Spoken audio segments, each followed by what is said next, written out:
Good evening, ladies and gentlemen. Welcome to another edition of Occult Empire. I am your host, Bob from Cincinnati, and tonight is a great night lined up for Occult Empire. This is Occult Empire episode 006 for Monday, April 23rd, and once again, I welcome everybody for showing up. As stated, this is a cannot-miss show. This is going to be a groundbreaking episode on the Rosicrucian mystery tradition with Mark Passio. And tonight we are going to delve into everything esoteric about Rosicrucianism, or Rosicrucians, or the Rosicrucian tradition. And that was kind of a difficult search term when I did some research over the last month.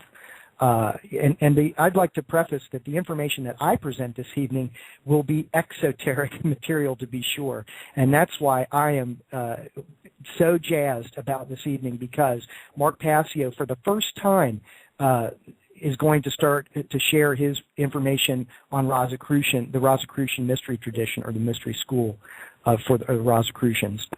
And so this is exciting, and I told him off air that I am honored that he will use Occult Empire as the vehicle to do that. So once again, I'm thanking Mark for showing up. You have reached us this evening on Antimatter Broadcasting, which is the new channel for its sister ship, the Antimatter Zone Network. So welcome aboard, so to speak, if you made it. If you just made it to Antimatter Zone Network, be sure to stop on over to Antimatter Broadcasting, where other shows can be found there. All the new shows for Antimatter Zone Network will be found at Antimatter Broadcasting. We might move back to Antimatter Zone Network on Blog Talk. It just depends. But it was nice to mix it up and open the door a little bit. As stated, tonight's topic, the Rosicrucian mystery tradition. What Rosicrucian? What does that mean? We've heard that term for so long. The rose cross, a red cross, or a cross with a rose in the center of it. What does this mean? I'm still trying to discern all this, to be honest with you. If we go back in the history a touch, or a bit, quite a few hundred years, to be honest with you, there were three documents that were released successively in the years 1614, 1615, and 1616 in Germany that shocked the reading public. And of course, you know, that was a smaller public back then. But these three esoteric documents hit the scene in Germany, in the heart of Europe, and it shocked the reading crowd. They were called the Fama Fraternitatis of 1614, the Confessio Fraternitatis of 1615, and the Chemische Hochzeit von Christiani Rosenkreuz. I'll break that down as the chemical wedding, or I should say the alchemical wedding of Christian Rosenkreuz, of the Rose and Cross fame, because in German, Kreuz translates as cross. Of course, rose is easy to catch there. But this was shocking to people. It seemed that an esoteric order had plunged through the veil to reveal some mysteries to the reading public in Europe at that time. And it, like I said, it was a shocker. And I'm wondering if Passio will be able to comment on these. If not, no worries, because I know his material has more to do with the spiritual nature, which can I veil my hunger to hear it?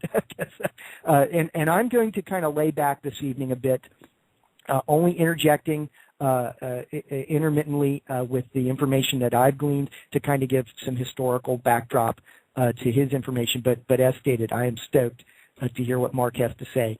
So when these documents hit the people in Germany in the early 1600s, let me read a little paragraph from the one, Confessio Fraternitatis of 1615. Quote, "What think you, loving people, and how seem you affected, seeing that you now understand and know that we acknowledge ourselves truly and sincerely to profess Christ, condemn the Pope, addict ourselves to the true philosophy, lead a Christian life, and daily call, entreat, and invite many more unto our fraternity, unto whom the same light of God likewise appeareth."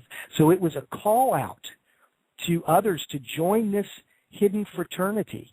And that's one thing I've gathered reading all this Rosicrucian material over the last month, is that it's a looser knit fraternity. It's not the hard line, it's not the linear angle of masonry, so to speak. It's more of a soft circular curve than the hard right angle of masonry, if I could make a very poor analogy. And so these seem to be I've heard it termed as the invisible brotherhood, the Rosicrucians. Some have said that the Royal College or the Royal Society in England was precursored by the Rosicrucians, that it was basically founded by this invisible college of Rosicrucians. And I'm not sure. Like I said, I'm trying to discern all this as well. So I ask others to seek out this information and to make heads or tail of it. One of the more modern Rosicrucian histories was written by an author by the name of Christopher Mackintosh, M-C-I, N as in Nancy, T as in Tom, O, S as in Sam, H. His book, The Rosicrucians, The History, Mythology, and Rituals of an Esoteric Order. I just wanted to read a quote out of his book. I think it kind of sums up a bit of the mystery. Quote, "The durability of Rosicrucianism has partly to do with the appealing quality of the rose-cross motif. The rose and cross individually have been given various interpretations.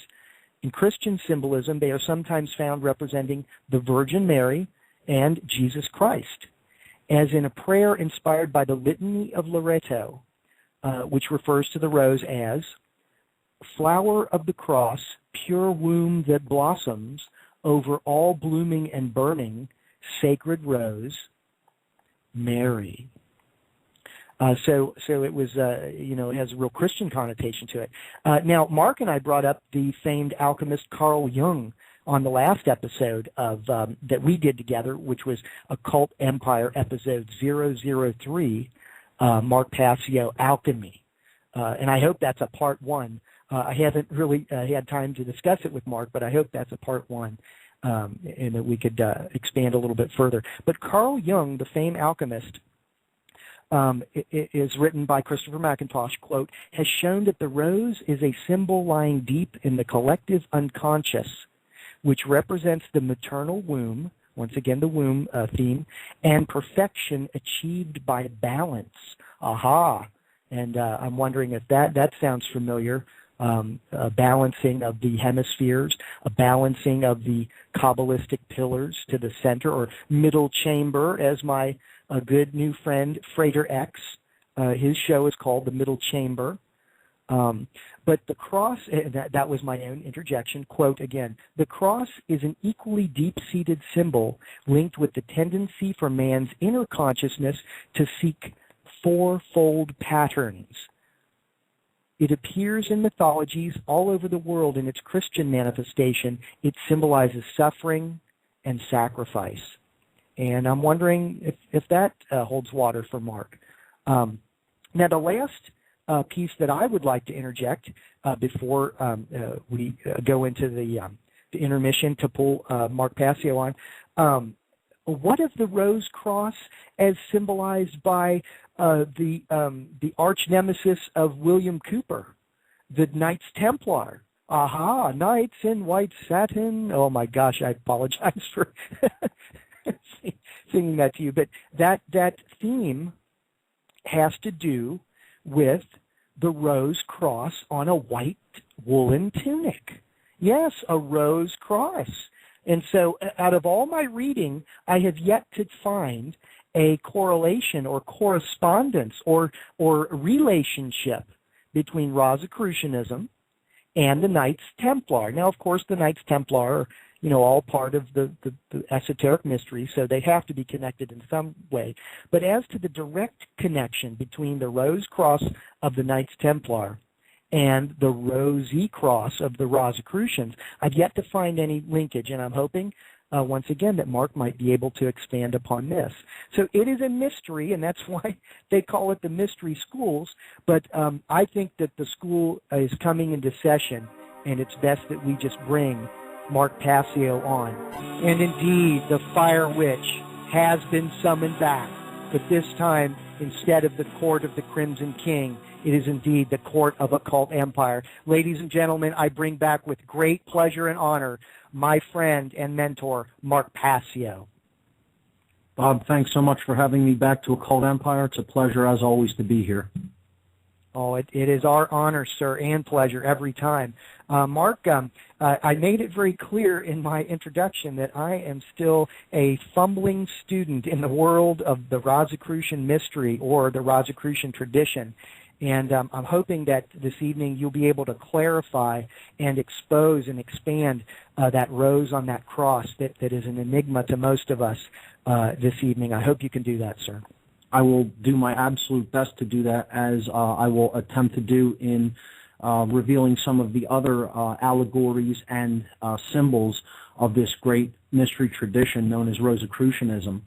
And I'll start by basically saying that it is indeed an occult tradition. Occult, of course, meaning hidden, derived from the Latin occultare, meaning to hide or to keep secret. And it is simply occult or hidden knowledge. And we have to first make the distinction that, of course, only means that it has heretofore been kept secret or it is not generally known. And that does not imply that it is necessarily bad or evil in any way. This is often a misinterpretation by many people, and many people are turned off when they hear the word occult. That's a form of mind control in and of itself, which pushes people away from delving into some of these traditions and really getting to the alchemical gold at the center of these traditions, which could really help us to improve the quality of our life and really understand things so much better about how the universe really operates and really get to the heart of how we operate, because that's what this tradition is actually all about. It is about self-knowledge, learning about the self, learning about our motivations and desires and wants and you know, the things that we need to do to change our behavior such that a quantum shift will take place in our reality, and our quality of life and our conditions that we're experiencing in life will change for the better. So with that having been said, what people really need to first understand about the Rosicrucian tradition or the Rosicrucian mysteries in general is that it is the esoteric Christian tradition. It has deep ties with the original Christian tradition, okay? And it also goes back even much older than that, because the true Christic tradition goes back to before the time of the turn of the 1st century, when the teacher known as Jesus or the Christ was said to have lived. These teachings are indeed even more ancient than that and go back for thousands of years, right back into the human ancient past, into Egypt, the alchemical traditions of the Middle East and Egypt, and far beyond that in time.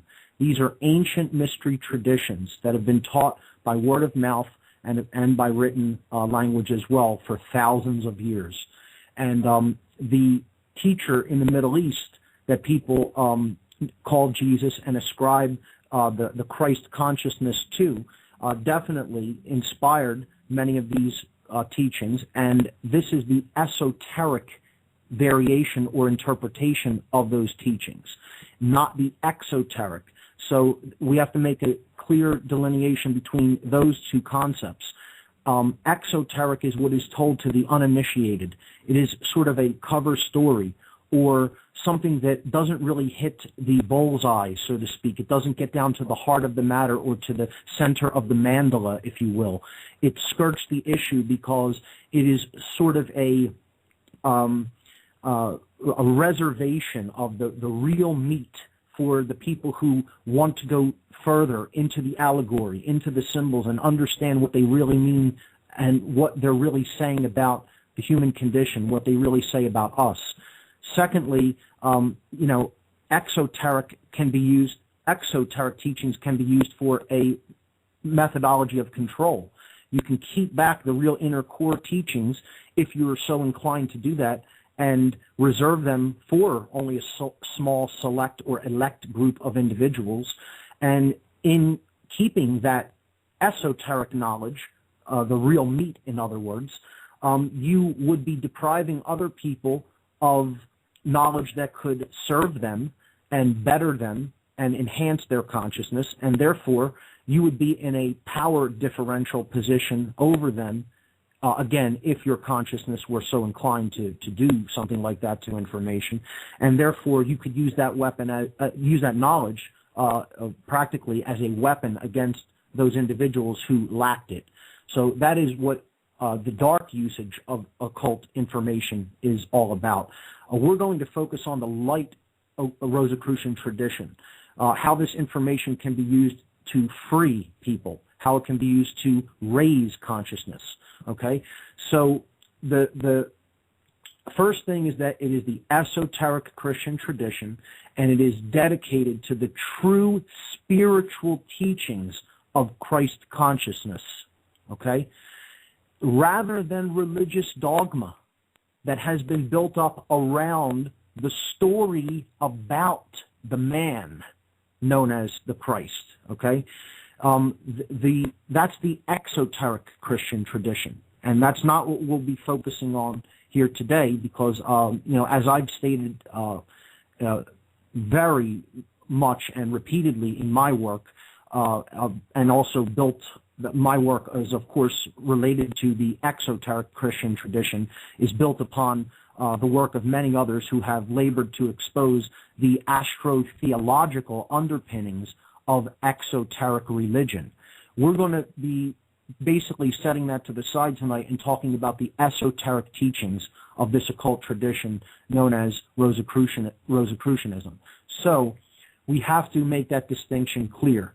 Secondly, we have to basically explain how these teachings are effectively communicated. They have been communicated throughout time in the form of, basically in two ways, in the form of allegory and symbolism. These are two communication methodologies that are favored in all occult traditions, but specifically favored in Rosicrucianism.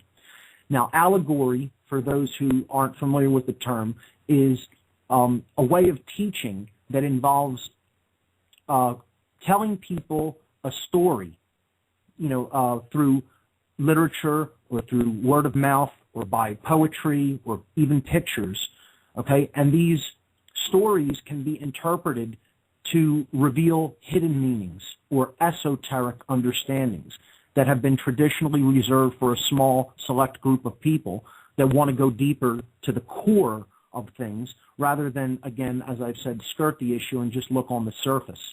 So an allegory is a story that is told in a covert way. It's kind of put off in a fictional way, but it's really telling about what's going on in the real world. So it's revealing a hidden meaning, and that is traditionally a moral lesson. It's teaching a moral tale, similar to a parable. It's a story about people who may or may not have existed, but it's explaining something that is applicable to the real world situation that we exist in, and it's teaching a moral lesson. Now, symbolism is very important to all occult traditions, and that's teaching moral lessons through symbols, through forms, archetypal forms often, colors, shapes, representations, things that are used to represent other things. That is often a heady concept to people who aren't symbol literate. They can't quite make the distinction and recognize, well, this shape is being used to represent this concept or idea. That's generally what symbolism is there to do, and symbolism plays a huge central role in Rosicrucianism.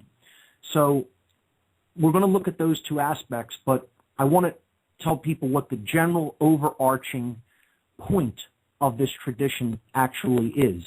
It is to get people through these communication mediums, namely allegory and symbolism, to recognize the existence and the eternal presence of the laws of nature, of natural law.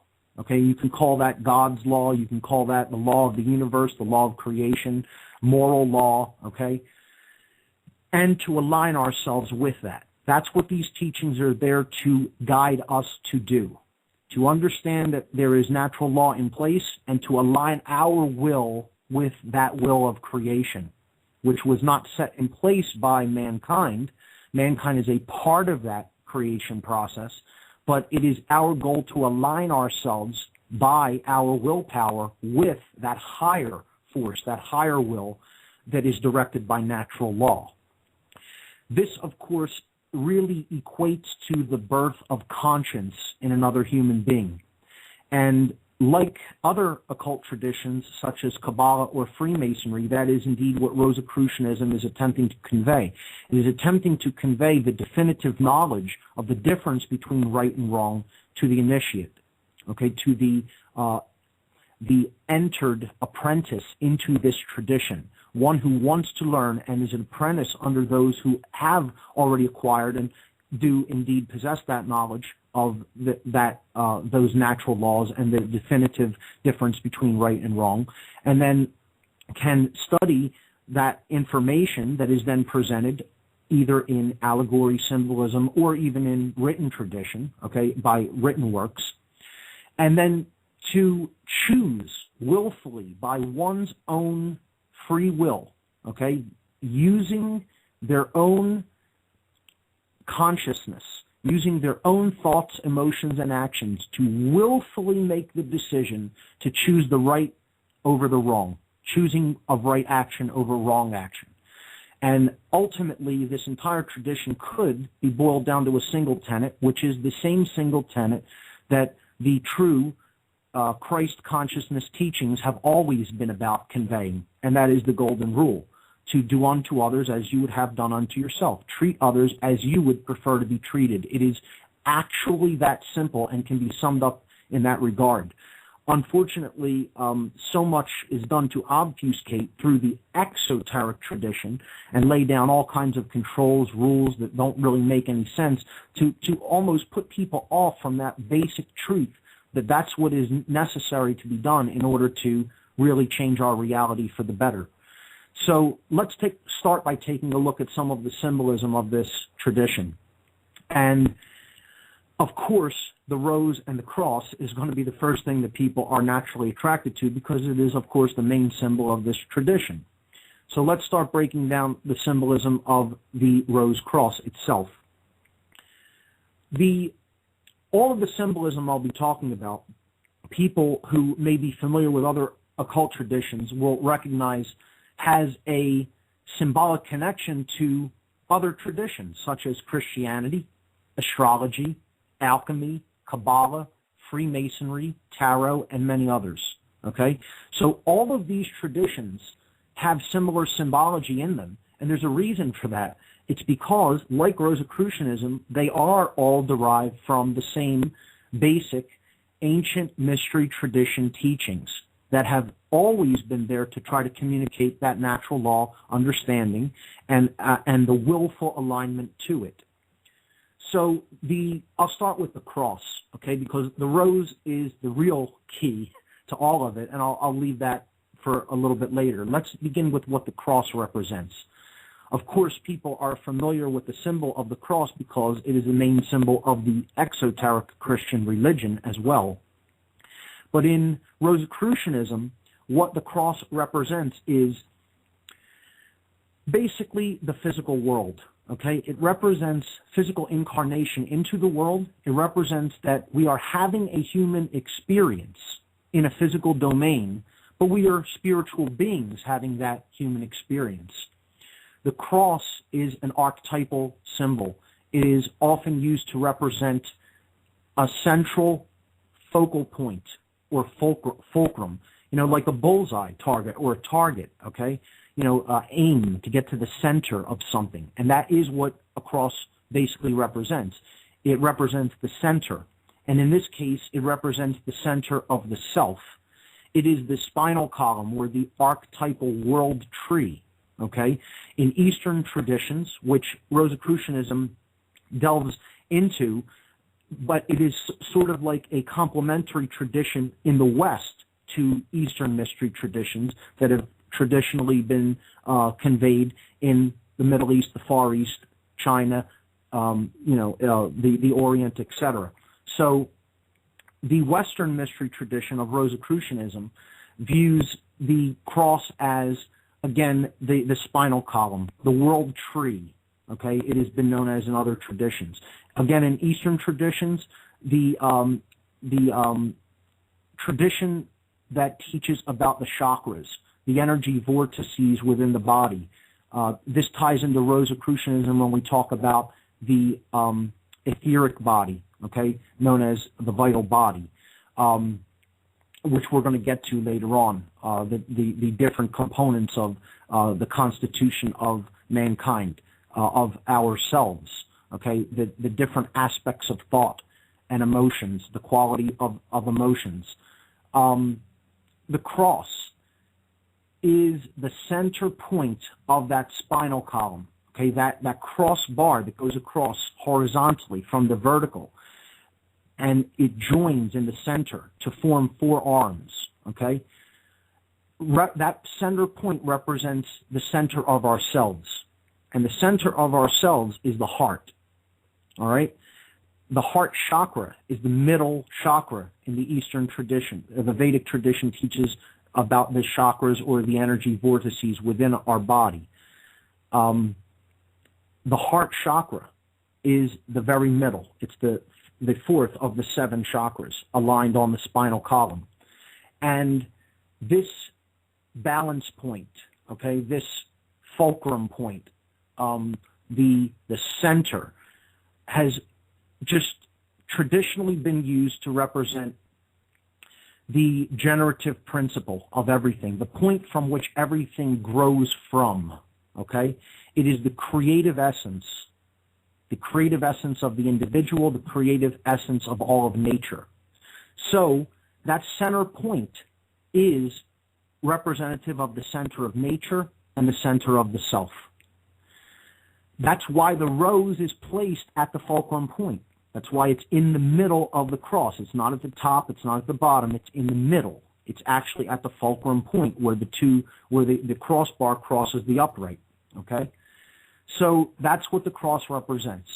It represents physical incarnation into the world, us as spiritual beings having a human experience, the center of the self, the spinal column, the archetypal world tree, okay, of which the center point is the heart. And that brings us, of course, to the rose. The rose is the heart itself, okay? It is right at that crossing point. It represents compassion. It represents true care. It represents the generative principle, again, which is care. That which we care about, that which we focus our attention upon, is what we manifest in our reality. So what we care about is the quality of our cares is going to dictate the quality of our life, basically. So we need to put care onto something that is higher than just the physical reality in which we live. We need to put care upon things like principles, upon things like morality, upon things like understanding, upon things like learning about ourselves in a deep way, such that we make a connection, forge a connection to the higher self. The rose represents the sacred feminine. Again, this is the center point, okay? If we just look at the language of why the rose out of any other flower is chosen, we'll come upon some alchemical green language, okay, which is symbolic language. This tradition is about resurrection. It is about coming from a place of unconsciousness and rising in consciousness such that we understand how the laws of nature and the workings of nature are constructed so that we can live more harmoniously within them, within that living dynamic system, okay? And we can become co-creators with that force. The rose, okay, the word rose is the past tense of rise. Okay, and that's what this whole tradition is about, rising, resurrection, coming up from a deadened state of awareness, unconsciousness, and rising to consciousness. So this in itself is also green language, okay? And the symbols of resurrection in Rosicrucianism, we will often find, are very similar to some of the symbols in its sister tradition of Freemasonry, which also has tons of resurrection symbolism within it, and I've covered that pretty extensively on some of my podcasts at my website. To go back to the cross for a moment, when we look at the fourfold aspect of the cross, which you mentioned in the introduction, the four arms that come together at that fulcrum point of the rose represent, again, the physical aspects, okay, of our reality and of our experience.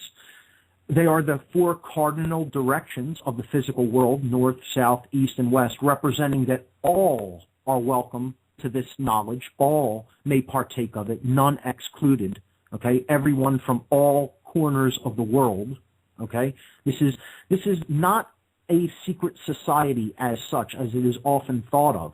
Just like Freemasonry is not a secret society, they call it a society with secrets, but the knowledge of Freemasonry is open to everyone who wants to acquire it, just as the knowledge of Rosicrucianism is open to everyone who wants to acquire it. It is not held back from people, certainly not in the modern world. Perhaps it was in the past, but not today.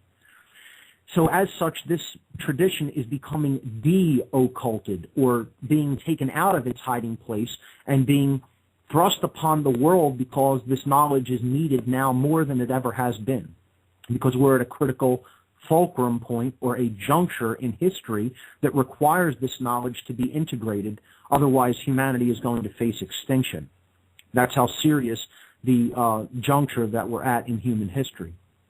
So, to go back to the cross for a little bit, the four arms, again, represent the four cardinal directions, and they represent the four aspects of the material world. We saw this when we looked into alchemy, the tradition of alchemy, and this is shared in common in Rosicrucianism as well. It represents the four material elements coming together, okay, being earth, air, water, and fire. We'll get to what they represent in a moment. And with the rose as the fifth element, which is ether or spirit, okay? It is the sacred feminine essence, which is the generative principle of care, coming together at the center, binding all of those other elements, giving them stability, okay? Or you could look at it as that's what the other arms are growing out of, because as the generative principle, care is what dictates the physical experience. So the four arms, aside from the cardinal directions and the four material elements, also represent the four virtues of Rosicrucianism. And these four virtues, as they are taught in this tradition, are faith, hope, love, and patience, being the fourth virtue, something that many of us, including myself, need to work on, okay? And you know, that could be a tough one, because we see the chaos that's taking place in our world, and we want the transformation in consciousness to take place more quickly. Those of us who are awake and paying attention certainly do. Patience is a big virtue that is attempted to be conveyed in this tradition, because it is taught that if we are patient, you know, good, much better things will arise than if we rush to try to do something. Steadfastness is a big component of this tradition, and is taught to its initiates. In other words, willpower, not giving up, but also Mark, being the person who steadily moves forward, not rushing things. Okay, Mark, yes. we've been told that the last virtue was charity all these years. Is that not true? It is the third virtue in the Freemasonic tradition and also in the Christian tradition. In Rosicrucianism, charity is not one of the four main ones. It is emphasized, of course, to be charitable unto one's neighbors, of course. But the four main traditions taught in Rosicrucianism are faith, hope, love, and patience. Faith, hope, and charity being the three traditional Christian traditions, and those taught in Freemasonry as well. Very interesting. So, as these four elements come together, okay, to make the foundations of the material plane in which the spirit or the rose is having its experience, we should take a look at how these overlap with some other traditions, namely the Christian and the alchemical tradition. And also, of course, the tradition of tarot. These symbols are also tightly interwoven into. So the four arms could be looked at as the four gospel writers, or the four gospels themselves. And the rose could represent the Christ consciousness itself, okay? The awakened, Christed consciousness at the center, okay? And the four gospel writers were, in the exoteric Christian tradition, were Matthew, Mark, Luke, and John.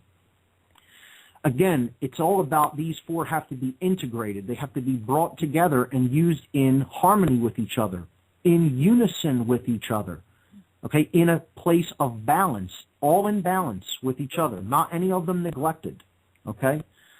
And let's take a look at them individually. Matthew, traditionally, has been associated in the astrological tradition with the angel or the man of the Great Cross, okay? If anyone is familiar with the tradition of astrology, there is what is known as the Great Cross of the Zodiac, this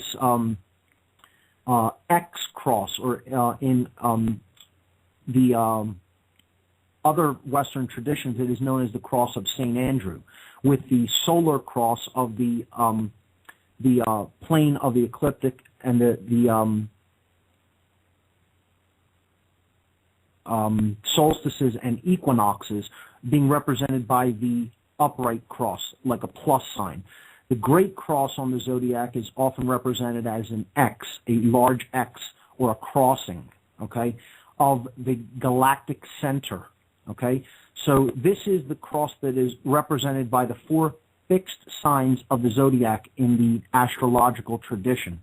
These are Aquarius, Leo, Taurus, and Scorpio. Aquarius, Leo, Taurus, and Scorpio. These main fixed signs of the zodiac are all associated with one of the gospel writers and with alchemical, each one being ascribed to a different alchemical element.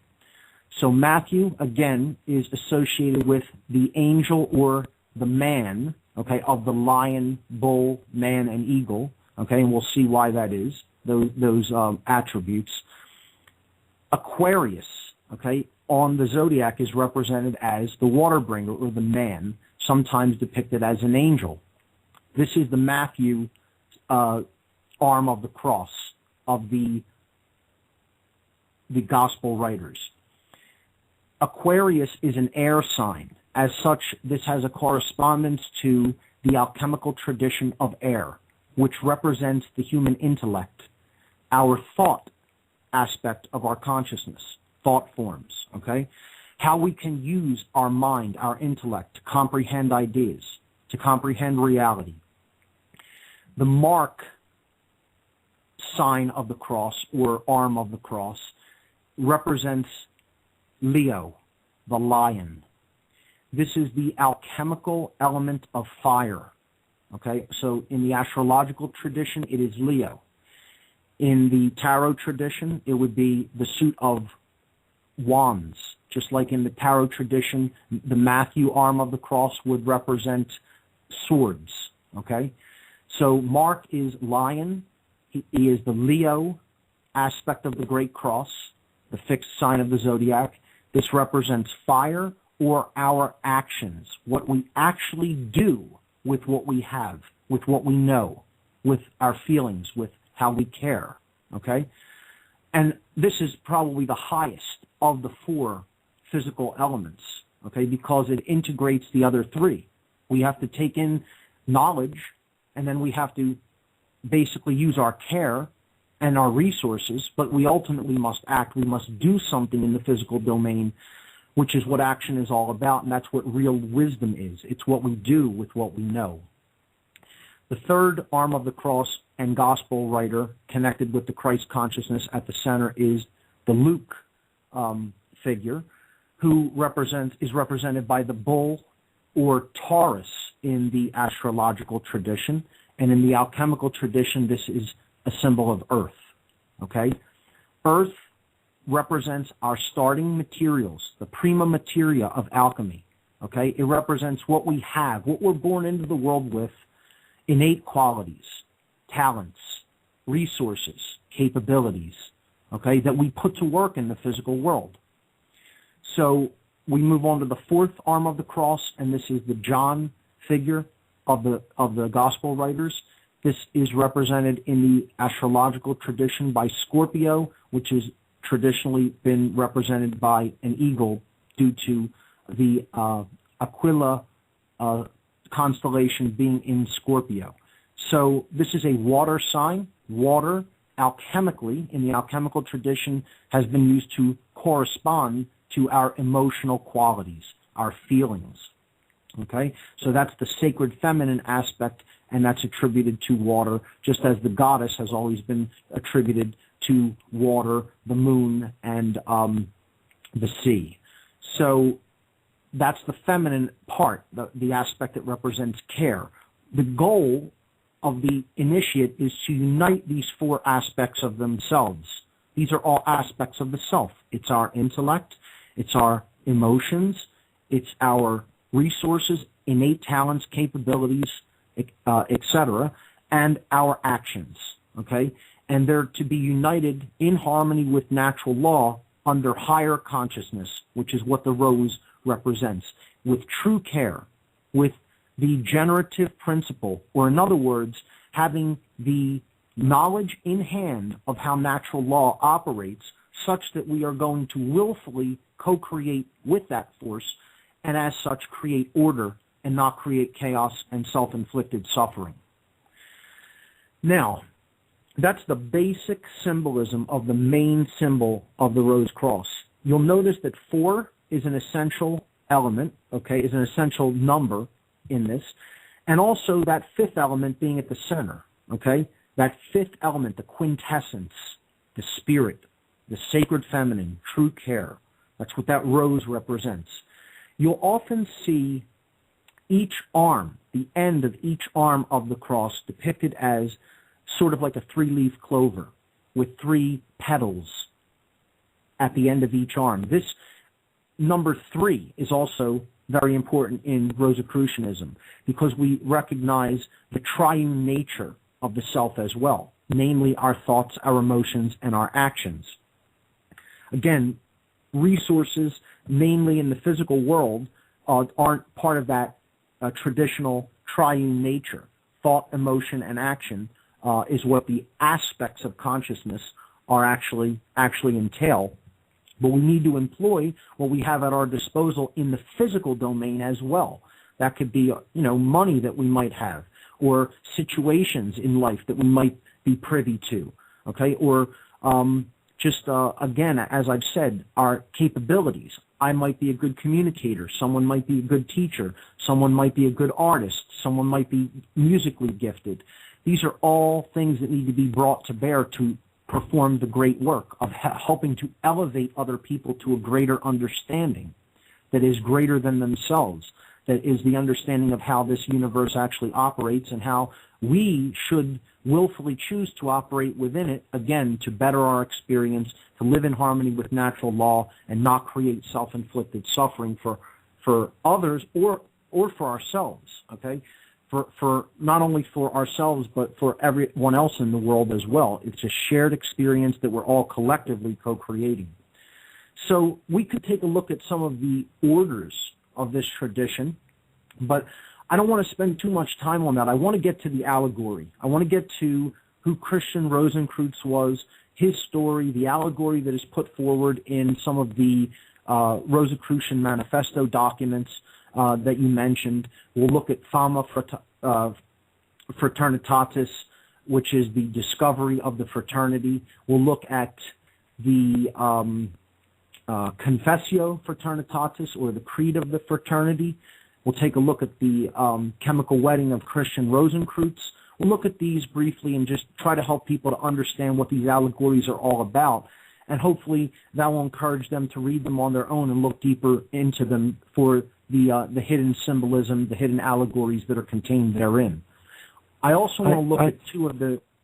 major and most influential Rosicrucian teachers of modern times, and by modern times I mean the past couple hundred years, and look at some of their work, and that is Max Heindel and Rudolf Steiner, because I think their work is probably it is at the forefront of the tradition, again, in modern times.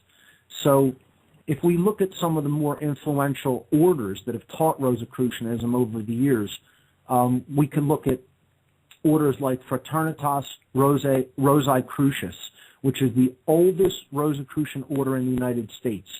I actually have a indirect connection to this order, although I'm not a member. I have a close friend who is a member, and he operates out of Beverly Hall Lodge, which is also run, operated by Fraternitatis Rosicrucis. They operate out of Quakertown, Pennsylvania. It's probably the oldest Rosicrucian lodge in the United States. Yeah, this of course, is the famed Beverly Hall mentioned in the Mystery Babylon series by William Cooper, headed by R. Swinburne Clymer, who is, of course, passed on in the mid-'60s. So I am way excited to hear about that.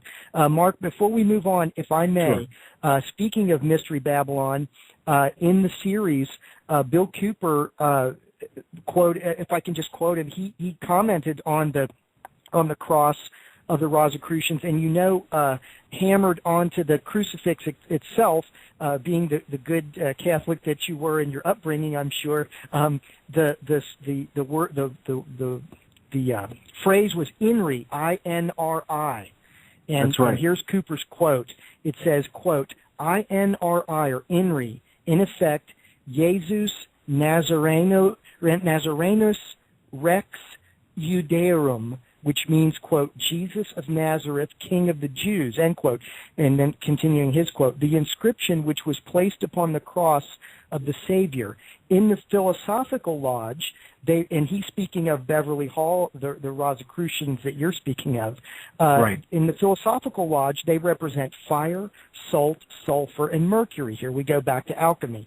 In the system of the Rosicrucians, they have a similar use. Igne natura renovator integra, meaning literally, and I'm sure the Latin student you've already gotten this, quote, by fire nature is perfectly nature will renewed. Be renewed whole. Yes. Oh, so I just wanted to put that out there. That's right. By fire nature will be renewed whole. Right. And it means that we're in a process of purification, and it may require heat in order to accomplish that task. And I don't think that it has to be that way, but I think humanity is pretty much choosing that it go in that direction, that we are purified by fire. I'd rather do it by an act of will, meaning that's also been associated through as fire, willpower, fire, actions, but it's going to get done one way or another, either by an act of will or by tribulation, the fires of purification. So I guess you can look at it either way you look at it. In that sense, it will be accomplished by fire.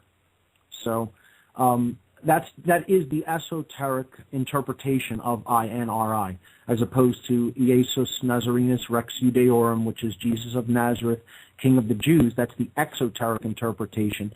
The esoteric, indeed, is Igne natura renovator integra, which is all of nature will be renewed by fire. Yes, or by fire, nature will be renewed as a whole, as one.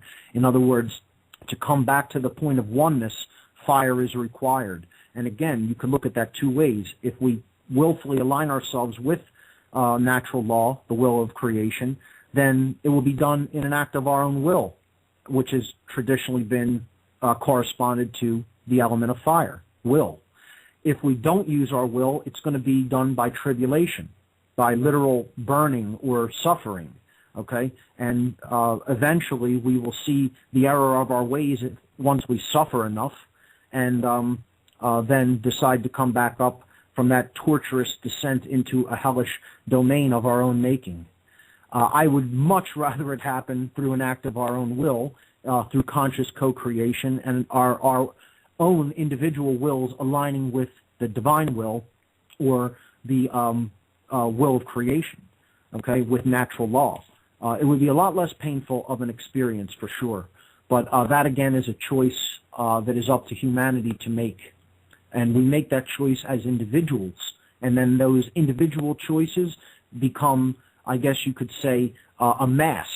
And that creates a collective quantum effect, which basically guides the direction of the whole of our species. We are bound in that respect. And many people will look at that as an unfortunate binding, but it happens to just be the way that it is. We are all basically tied together on this spaceship Earth. So that's why it's so important to reach out to others and try to educate them about these principles. So let's start looking into some of the allegory, if we can. We could look at... Mark, yeah, I'm sorry. No, you're fine, Mark, and I apologize. I just wanted to plug in there or tuck in there that Sure. that intro, the small bit from Court of the Crimson King, that was in your honor. Indeed, the return of the Fire Witch.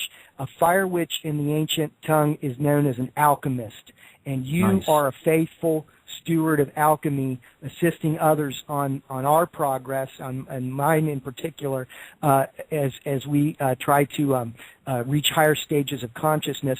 The Fire Witch in that song had to do with the Magus Adeptus of the court of Frederick II, the last of the German Holy Roman Emperors. He was the last Holy Roman Emperor who happened to be a German, and at that stage, he was the court alchemist, or the court seer, so to speak. And when he returned, he had returned from a long absence in Spain to translate the Averroes, which is an alchemical text, written by some Arab. Like I said, I'm a student of this, but I'm learning. But as stated, it was in honor of Michael Scott, who was the alchemist to Frederick II, a faithful steward to the last Holy Roman Emperor. And you are a faithful steward of alchemy to us, Mark, the people of the 21st century, desperately trying to break through all this allegory to find simple truths. And once again, I thank you for your voice, as always, my friend, the faithful steward of alchemy, Mark Passio. Bob, I so much appreciate that, and that's a very interesting anecdote on that song and the story that lays behind it. Thanks so much for that. My pleasure. I guess I could take the last couple of minutes of this hour to just briefly go over some of the other orders in the modern day. Again, of this ancient tradition, these are some of the more modern orders that came up to basically teach its tenets. And then I definitely want to spend the second hour looking into the allegorical tradition and some of the documents and take a look at some of the modern teachers and their work, and maybe even read a little bit from one of Max Heindel's books. So was also the very famous Hermetic Order of the Golden Dawn, which combined a lot of Hermetic and Kabbalistic teachings with some Rosicrucian teachings and teachings of Theosophy, etc. We have the Order of the Temple of the Rosy Cross. That was founded as sort of almost an offshoot of the Theosophical Society. We have the Temple of the Rosy Cross taught not only Rosicrucianism, but Kabbalistic teachings, astrology, Masonic teachings, and Christian mystical traditions as well. There's the Rosicrucian Fellowship, which is an order that I think put out some of the best teachings on Rosicrucianism because it was founded by Max Heindel, who I consider one of the best Rosicrucian teachers. And he founded this order back in 1909. It was headquartered in Oceanside, California, where Heindel moved, and I believe that's also where he passed away. Max Heindel, as I've said, was probably one of the most predominant Rosicrucian teachers. He was born in Denmark in the mid-1800s, I think 1865. He was an esoteric Christian occultist, okay, taught the Rosicrucian tradition. He was a mystic. And yes, he did die in 1919 in Oceanside, where he founded the Rosicrucian Fellowship. The Rosicrucian Fellowship was begun with the intention of teaching the true philosophy of esoteric Christianity, okay? And these esoteric Christian mysteries were intended to establish a firm philosophical foundation for the communication of those teachings. That's why Heindel came together to form this organization. Heindel formed this organization with others.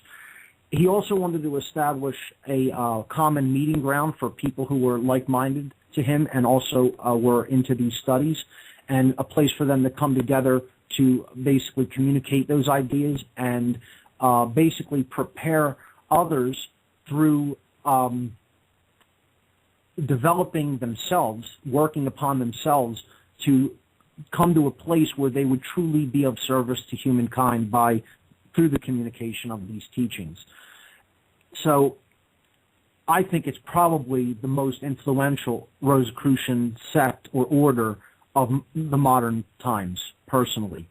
But the biggest one of today is, I would say, definitely the ancient mystical order Rosicrucius, or the ancient mystical order of the Rosy Cross, which is AMORC, AMORC.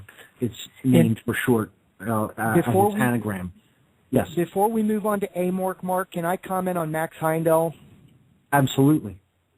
Author of the work, quote, The Rosicrucian Cosmo-Conception or Mystic Christianity. It is his magnum opus, so to speak. And you're right, the Rosicrucian Fellowship is the publishing. They put out all these turn-of-the-century books that people can still find, these cloth-bound books about Rosicrucianism that are definitely competitors with the other order that you spoke of earlier, the Rose Cross Order of Beverly Hall Publishing that still publishes books. But Heindel's organizations put out a lot of the work that we can still get our hands on to read. And if I can, I wanted to put out about Heindel one of the more interesting parts of his history. During a partly rewarding, partly disappointing trip to visit Rudolf Steiner in Germany, Max Heindel was visited by a spiritual being identifying himself as the, quote, elder brother. This is all in the work of Heindel. This is their work. The elder brother of the Rosicrucian Order of the Inner Worlds, end quote, formed in the year 1313, which claimed no association with the temporal and physical organizations calling themselves Rosicrucians.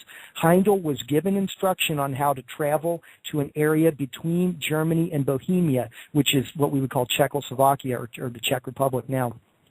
There he would find a, quote, etheric temple of the Rose Cross Order. Heindel explained that he was, for a period of time, under the instruction of the elder brothers of the Rose Cross. This otherworldly order being composed of 12 elder brothers, with the 13th as the invisible head. These profound adepts were described, which is just, mind-boggling, this tale, but I wanted to share it. And it's, like I said, this is truth to the people. Supposedly they only had vital bodies. They had energy bodies and not physical ones. And they communicated a lot of the teachings that he later set forward in his works to him at that time. Yes. These profound adepts were described as belonging to human evolution, but having already advanced beyond the wheel of birth and death, just like you said. These exalted beings guiding mankind's progression in consciousness, known as the compassionate ones. I just thought that was amazing to read. In Freemasonry, these types of spiritual beings have often been called guides or hidden chiefs. Some people might term them as angels in the Christian tradition. Regardless of what you call them or whether you even believe the story, I would look at this as higher aspects of the self or higher aspects of creation that are basically helping to push us along, or you could look at pull us along. They're in a higher place and they're pulling us upward. This idea is kind of borne out in Heindel's work on cycles or on the progression of the spirit. He has a part in his book. I'm actually sitting here with a copy, a cloth-bound copy of the Rosicrucian Cosmo-Conception. I think it's a 1930s printing. And I wanted to read a little bit from that later if we have time. But sure. One of the things that Heindel talked about in his book was the pilgrimage of the spirit and how it goes through cycles of descending into more dense matter to gain more experience and then ascending back up toward the realm of pure spirit. So we'll look at that when we get to Heindel's teachings. The final thing I wanted to say about orders is it really doesn't make a difference. I mean, we could look at all the different orders, and you could talk about the most popular order of today, the Amorc order. Again, it's basically traces its knowledge back to the ancient mystery schools out of Egypt and even before Egypt. We can look at all the different orders, but they're basically all teaching the same underlying tradition, the underlying esoteric tradition, which is about consciousness, which is about the aspects of humanity, which is about how we should align our will to the will of creation and how we should basically modify our behavior in relationship to one another and basically to the needs of everyone who is here and get out of purely selfish, ego-based consciousness, which is what the ascension process and the awakening of humanity is all about. So I have also taken a look at some of the writings of Beverly Hall, their works. They have an excellent library. They put out excellent books, too, for people to get into. So I can recommend that through an individual that I know who has experience with them. As I said, they are the real deal, and they are definitely teaching the true Rosicrucian tradition. So is your like friend a member? Don't discriminate with a lot of these groups now. Do not discriminate between the sexes, and it is open to all. Not like Freemasonry, which I think in a very outdated way still admits only men and has a separate order known as the Eastern Star for its women initiates. I definitely think that's a form of segregation that we could do without, and people need to come together as one, regardless of age, sex, creed, social status, or any of those things that divide us and put walls up between us, to come together for this tradition, the teachings of these traditions, which are timeless and should not be segregated according to any perceived differences between humanity. Yes. Now the two orders that you brought up are the primary orders in America: the Fraternitas Rosicrucis, which is the authentic Rosicrucian fraternity, the Beverly Hall, which we were speaking of, that, like you said, still publishes under the Philosophical Publishing Company, and they have put out the mammoth amount of works out there regarding their library Rosicrucian. Is huge. Yes. And I bet you possess almost all these books, don't you, Mark? Actually, I do not. No. It's something. It's some of them I do want to get my hands on, and probably am going to attempt to do that again through the connection that I have with that order. I don't have many. I have many digital books on this topic that I've gone through.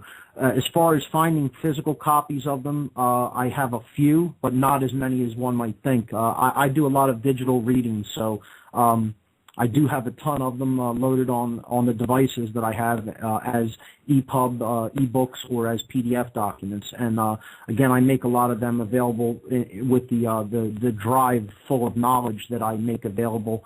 I've announced that on my show a couple of times, and on other shows I put out a 1 terabyte drive to people who basically send me a drive, and then I fill it up with a terabyte of information, and there's a ton of Rosicrucian documents on that drive.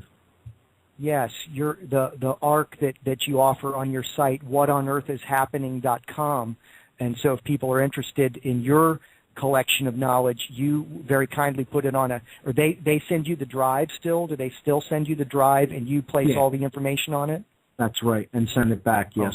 And it's information that I've been amassing basically since I've been online, which is, almost 20 years now. And I've been searching for this information and amassing it and digitally assembling it and backing it up. And I have a tremendous collection of digital information in my home, and I attempt to share that as widely and as freely as possible so that people can also benefit from it and, help to change their consciousness and the consciousness of others as a result of integrating that knowledge into themselves. Right. And we appreciate it, Mark.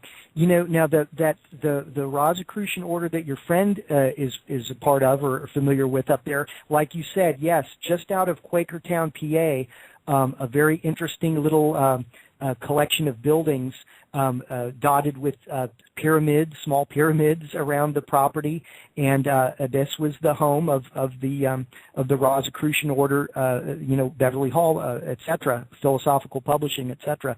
But this is the famous, I should say, infamous Rosicrucian sect that Bill Cooper spoke about in the Mystery Babylon series. And as you know, Mark, he took a kind of a dark take on it, and I myself would easily take a darker take on it, but for you in my world, who very kindly are trying to share with me and others that of occultism, there is a light occultism and a dark occultism, and I am very thankful that tonight is the light the light aspect. There is so much darkness that you're right, we don't need to focus too long on it. However, in one of the works, Bill Cooper, well, what I should say, though, is to preface it, is that the order itself was founded on the teachings of Dr. Paschal Beverly Randolph of Beverly Hall fame. And he is a very interesting character, as I'm sure you're aware of, Mark, turn of the century, he was mistaken for a black man. However, he had a very, heterogeneous lineage, to politely put it. He was comprised of all different segments of the world's populace, and so he was easily mistaken for, quote, a black man.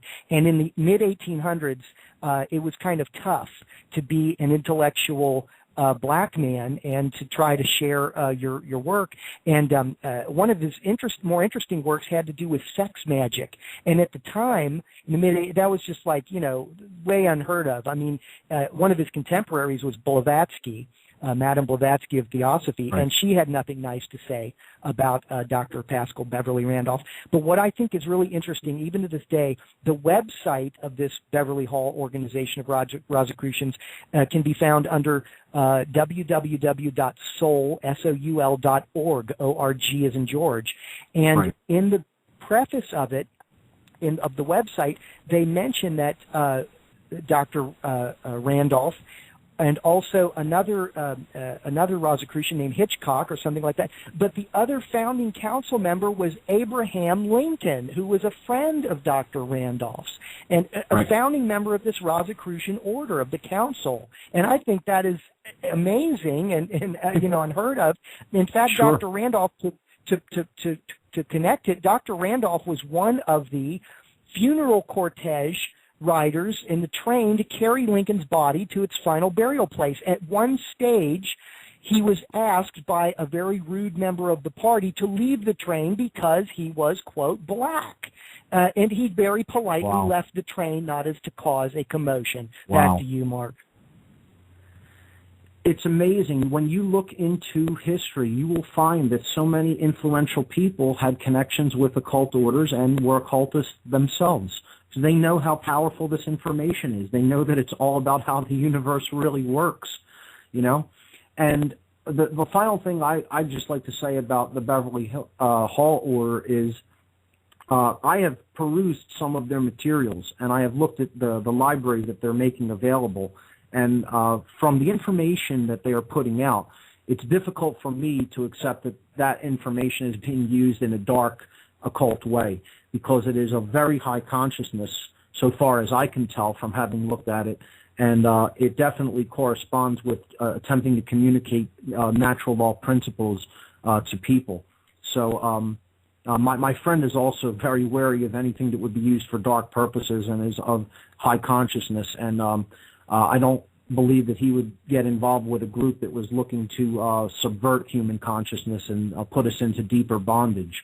So, that's what I'll say about that. Again, I'm not a member of any esoteric order. I consider that I am a member of the Order of Truth that has nothing to do with any physical lodge or physical individuals. That's a force that I choose to align my own consciousness with and then attempt to communicate the knowledge that is gained from that alignment to other people so that they can also make that same alignment with that force of creation. So that's who I swear my allegiance to no earthly organization or group. With that having been said, I think we've covered the order aspect of it. Let's take a look at now some of the deeper teachings through the allegories. And the first thing is the allegorical founder of Rosicrucianism, Christian Rosicrucian, or R.C. Christian, as he is often known as. Yes. Do you feel that you're missing out, and this is a question I've been wanting to ask you, do you feel that you're missing out on pertinent information by excluding yourselves from all of these orders and initiatory organizations? I do not, because first of all, if your consciousness is expanded and you are in connection with an alignment with the spirit of truth, you don't need to go into any particular church. You don't need to go into any particular building or make any particular association with a group. This is an individual connection that is forged one-on-one with the divine itself, with that divine force, regardless of what you happen to think of that force or power as. And that is the connection to the higher self. That is the connection to the power of creation itself.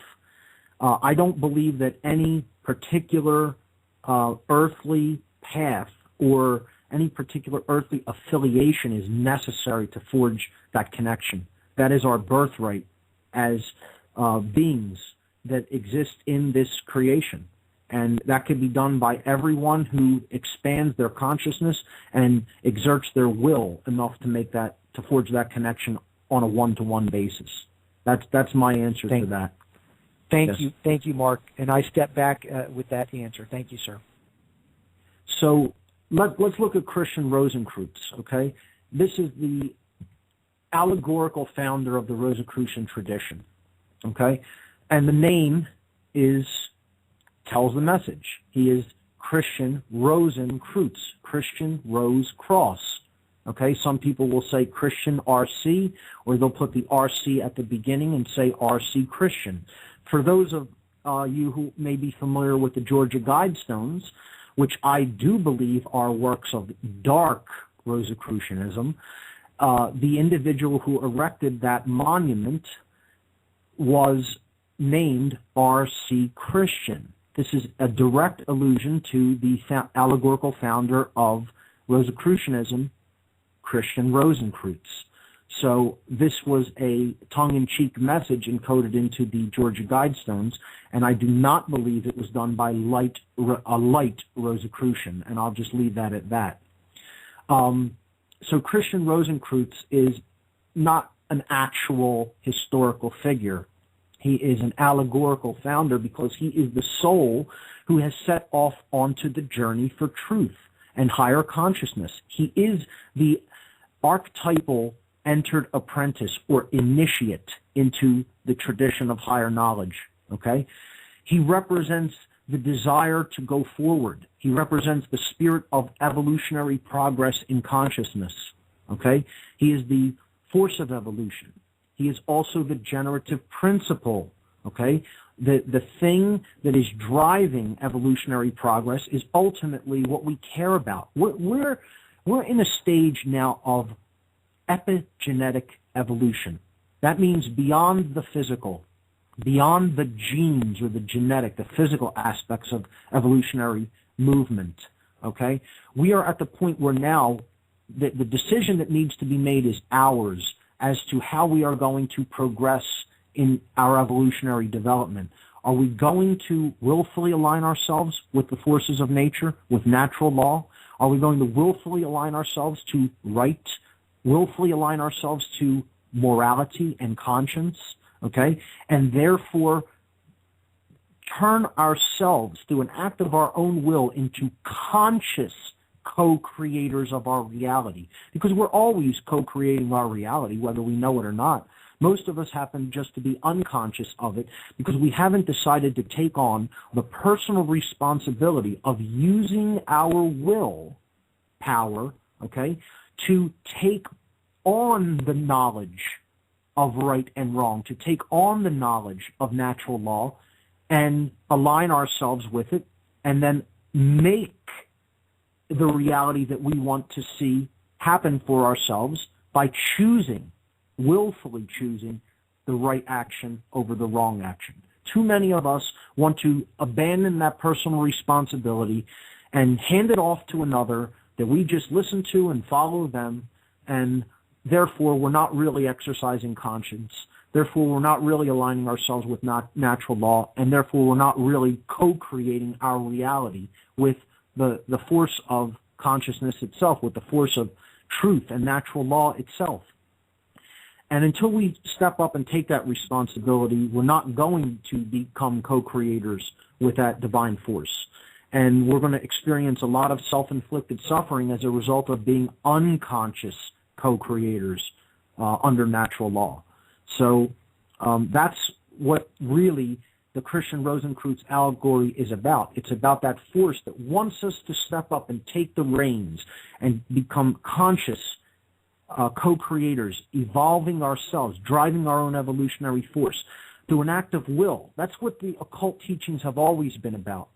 It's not been about following a leader. It's not been about worshiping at the altar of any other. It's been about emulating higher consciousness, looking at the archetypal higher consciousness or perfected consciousness that we look at as the divine or as God, and deciding, I want to be like that.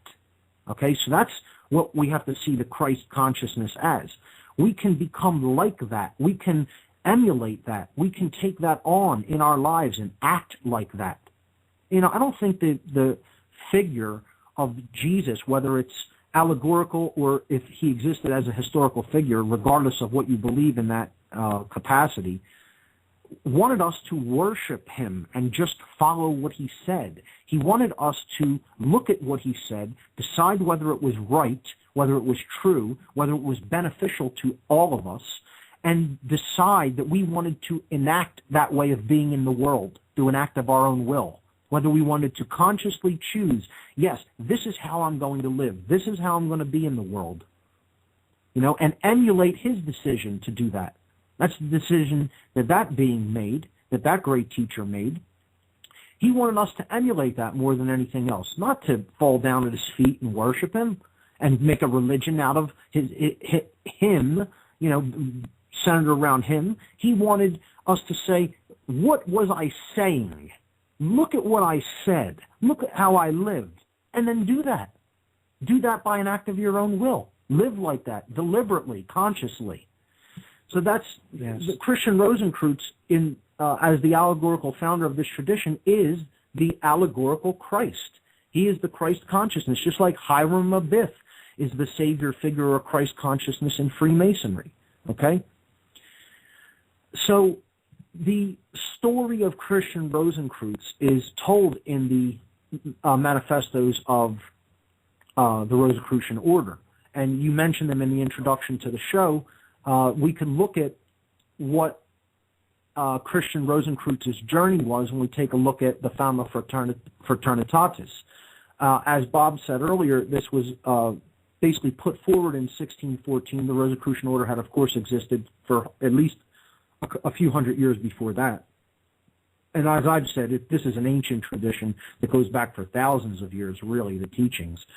In the modern incarnation, some people say the early 1400s is when it really came into being as an actual esoteric order. So the Fama Fraternitatis is known as the discovery of the fraternity. And this means the uncovering, the unveiling, in the sense of to discover something is to discover it, to take the cover away or to take the veil away. Okay? Some people will call this the tradition of the fraternity because it's talking about its core values, what its teachings really are, the ideas that it really wants to put forward and promulgate. Okay? So this document explains, it was put forward in 1614, and it explains the origins of Rosicrucianism, of Rosicrucian teachings, and the Rosicrucian order. It talks about Christian Rosicrucian as the founder of the order, again, it doesn't specifically state allegorical founder, but we know that this is an allegory. It's not an actual physical human being, a historical being. It documents his travels. Okay, he travels to the east to gain more knowledge. Again, could also be symbolic, but again, it could also mean he went to the east to learn about the Eastern traditions. Okay, and then he comes back to Germany and he teaches these traditions, and he forms the Rosicrucian fraternity, and he bases the fraternity on vows of piety and unswerving dedication to heal other individuals. And he doesn't mean in a physical or doctoral sense, like a doctor would heal someone or a physician or something like that. He means healing their spirit, healing their worldview, healing their existential angst, okay, healing their imbalance, the spiritual imbalances, the emotional imbalances within, healing themselves of their erroneous ideologies that are not based in truth, that are not based in natural law, that actually do harm to other living beings, okay? Healing their poisoned worldview, their hatred for other people, or just their pure egoism where they only want to serve themselves and have no desire for to put any effort toward the service to others.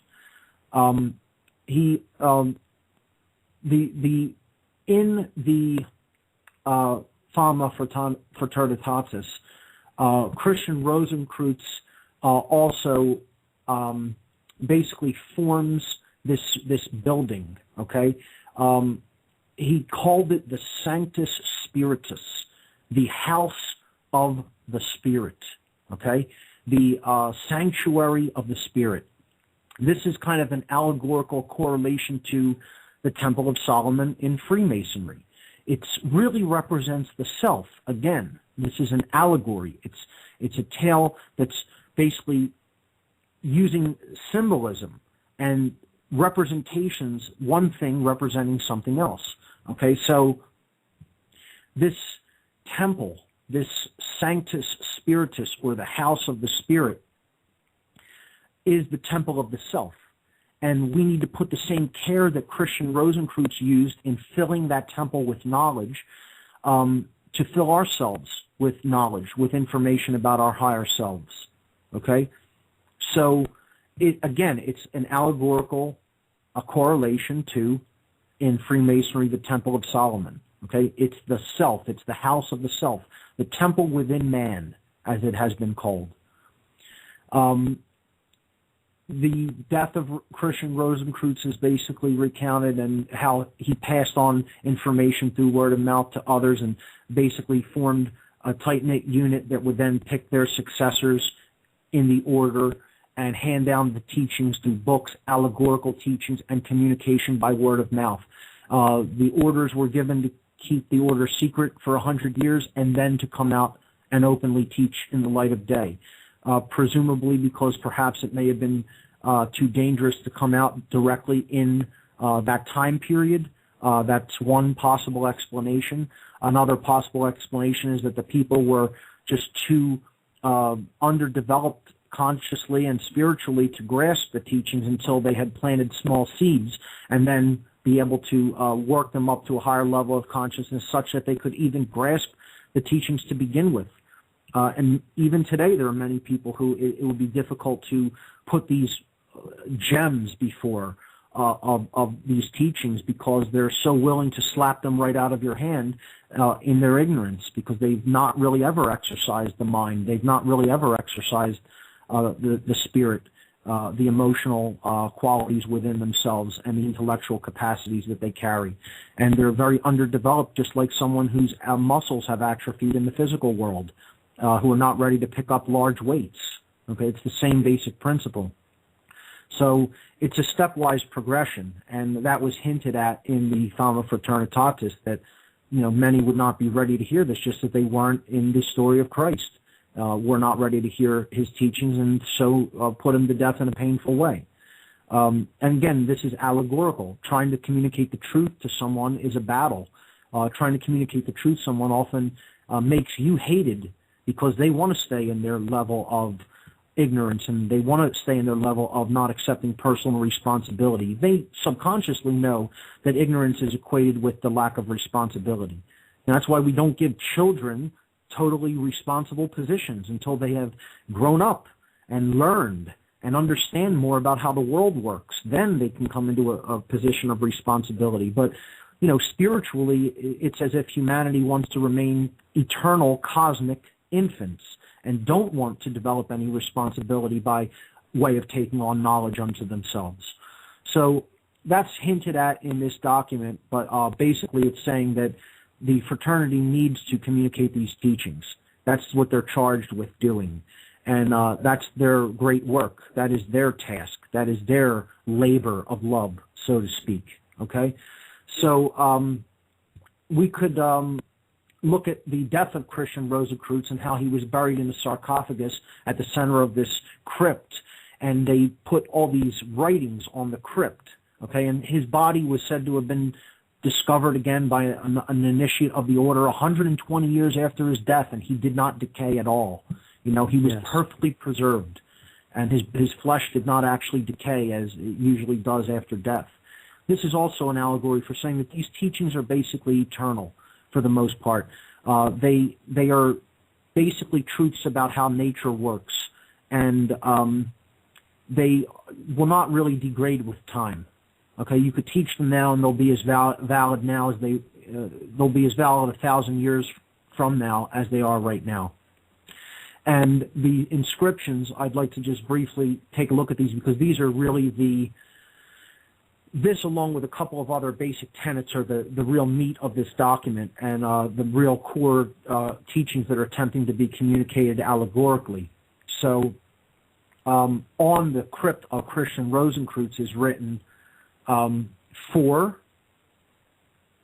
statements, and then there is one that is basically an overarching statement. So we can liken these to the 4 arms of the cross and the rose. Okay? The 4, I guess you could say, underpinning statements are, they're all written in Latin, and I'll translate them accordingly. Let's see if I can get this pronunciation right. The first one is nequaquam vacuum, okay? And that means by no means does a vacuum exist, okay? And what is meant by that in this teaching is that everything is alive. Everything has living dynamic energy. There's no such thing as empty. There's no such thing as some place where there isn't spirit. Everything is part of the all, okay? Everything is energy. Everything is living. Everything is part of the all mind, okay? This is a big part of Rudolf Steiner's teachings, that everything is part of the one, and everything is unified at a fundamental level. And quantum mechanics and modern science is telling us that there's a unified field level of reality at which there's no differentiation between anything, okay? This is borne out by modern science, and it's one of the tenets of all Rosicrucian teachings. Another one, the second one is legis jugum, okay? And this means the yoke of the law. This means that natural law is always in place. Natural law exists at all times and places. And they say yoke of the law because we really are under natural law. Okay, we're not really truly free in the sense that we can choose to break natural law, but there are consequences for doing so that we must experience. In other words, the universe is like a huge mirror bringing back that which we put out into it. That's it. What goes in is what we experience. What we put into it is what we experience. So what goes in comes out. Garbage in, garbage out. Good stuff in, good stuff out. And it's up to us what we input through our thoughts, emotions, and our actions, what we are putting out into the field. Okay? And then that is expressed in the realm of manifestation, in the material realm, and we experience it. This is unwavering. It is unbreakable law. It's immutable. The universe just works that way. Okay? And this is a hard one for people to grasp. People don't like that idea. They don't want to accept the notion that we are responsible for what we are creating, but in fact that's the reality. That's the underpinning reality. Nothing can change that, whether we like it or not, or even whether we understand it or not. So that's the second thing that is written on this sarcophagus. Another one is Libertas Evangelii, and that means the inviolate glory. That means the freedom of the good news or of the gospel. What that means is the gospel is basically the teachings of natural law, the communication of the knowledge of how natural law works. Okay, and that's good news. That is very good news. Okay, because if we really understand that, we really understand how we are co-creating our reality. Okay, we're going to align our will with that force, with that power of creation, and therefore we're going to be able to create anything we really choose, because we're going to willfully choose not to make natural law violations and thereby bring self-inflicted suffering unto ourselves. But we can't do that unless we understand how natural law works. And that's what is being basically said here by the freedom of the good news. This is the freedom that comes with knowledge, the freedom that comes with the knowledge of natural law and of conscience. And without that knowledge, there is no such thing as freedom. We could have freedom to express whatever we want to express in this realm, in this construct that the Spirit has created for experience. What we're not free to do is just do whatever we want if it means harming other people and thinking that we could escape with no consequences for that kind of behavior. That freedom does not exist. And it's a shame that so few people recognize that and want to live in harmony with that. And what's even sadder is that other people think that you can force people to make that decision, force them to do that, and then try to be violent with them if they don't really understand that. That's what statism is all about, and trying to form governments to, protect people from other people's bad decisions, instead of actually teaching people what natural law is, how it operates, and how it is within your tremendous, great benefit to align yourself with it, and then to do nothing but teach other people how to align themselves with it if they don't understand any aspect of how it works. That's how you prosper to the greatest extent in this realm. And basically that's what's being said there. That's the liberty of the good news, the freedom of the good news. Okay? The fourth tenet is Dei Gloria Intacta. Okay? Dei Gloria Intacta, which means the unviolatable glory of God. Okay? The inviolate glory of God. And that means that essentially this law that has been put in place by God is its glory, is the glory of creation, and it is not going to be violated. It's inviolate, okay? Meaning it cannot really be violated. We can only imagine that we're violating it, but it's not really capable of violating it without consequence. And again, these are the tenets that are attempted to be taught by all of true occultism. All light occultism is teaching these basic tenets, whether it is the Kabbalistic tradition that is talking about the law, capital L. I'm not talking about man's law in any way here.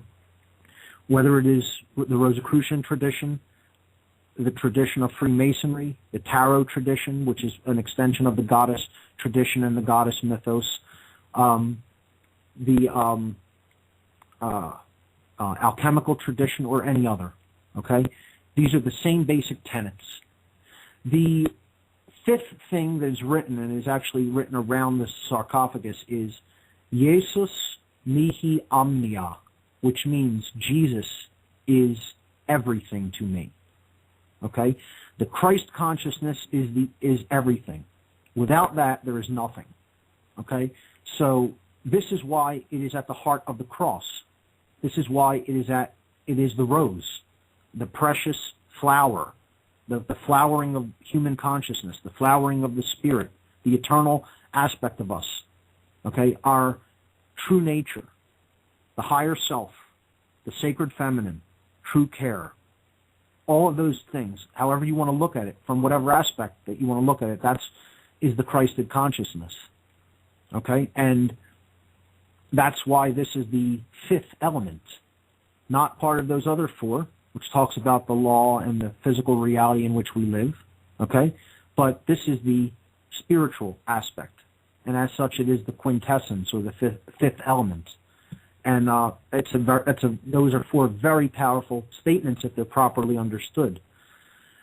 In this document, the writer also cautions against false prophets who are teaching the false alchemical and Rosicrucian traditions and who are seeking false gold.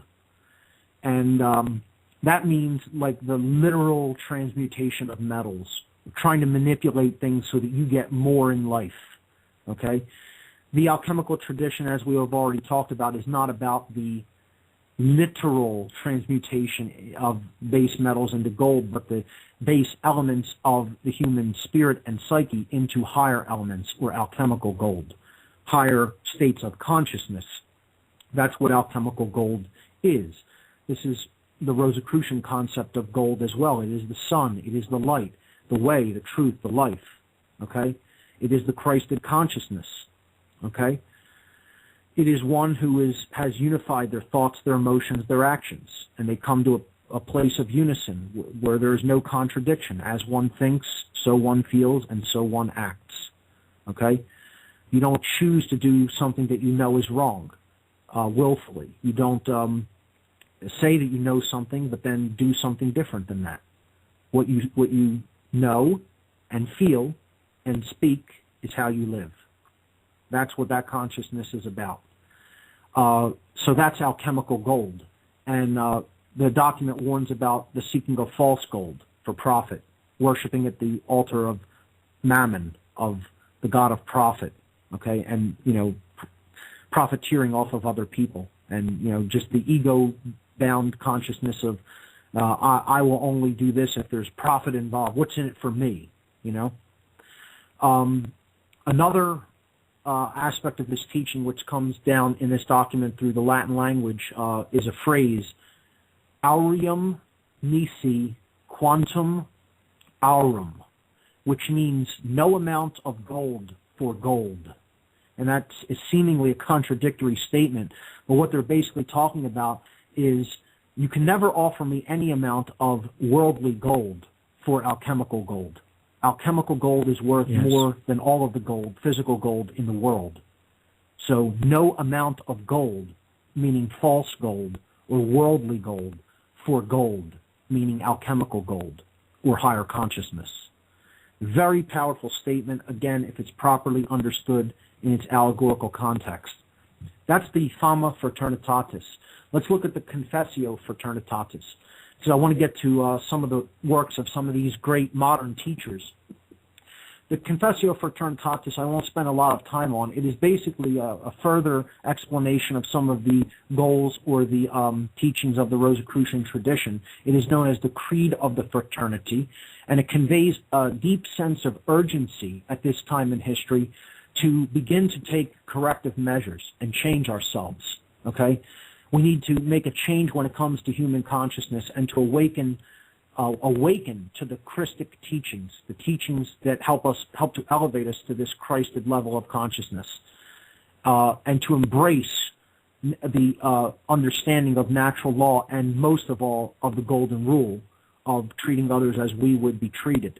These are all concepts that are essentially conveyed in this document, and again, it's with a great sense of urgency, explaining that if this is not done, that perilous times and times of suffering are probably ahead for humanity.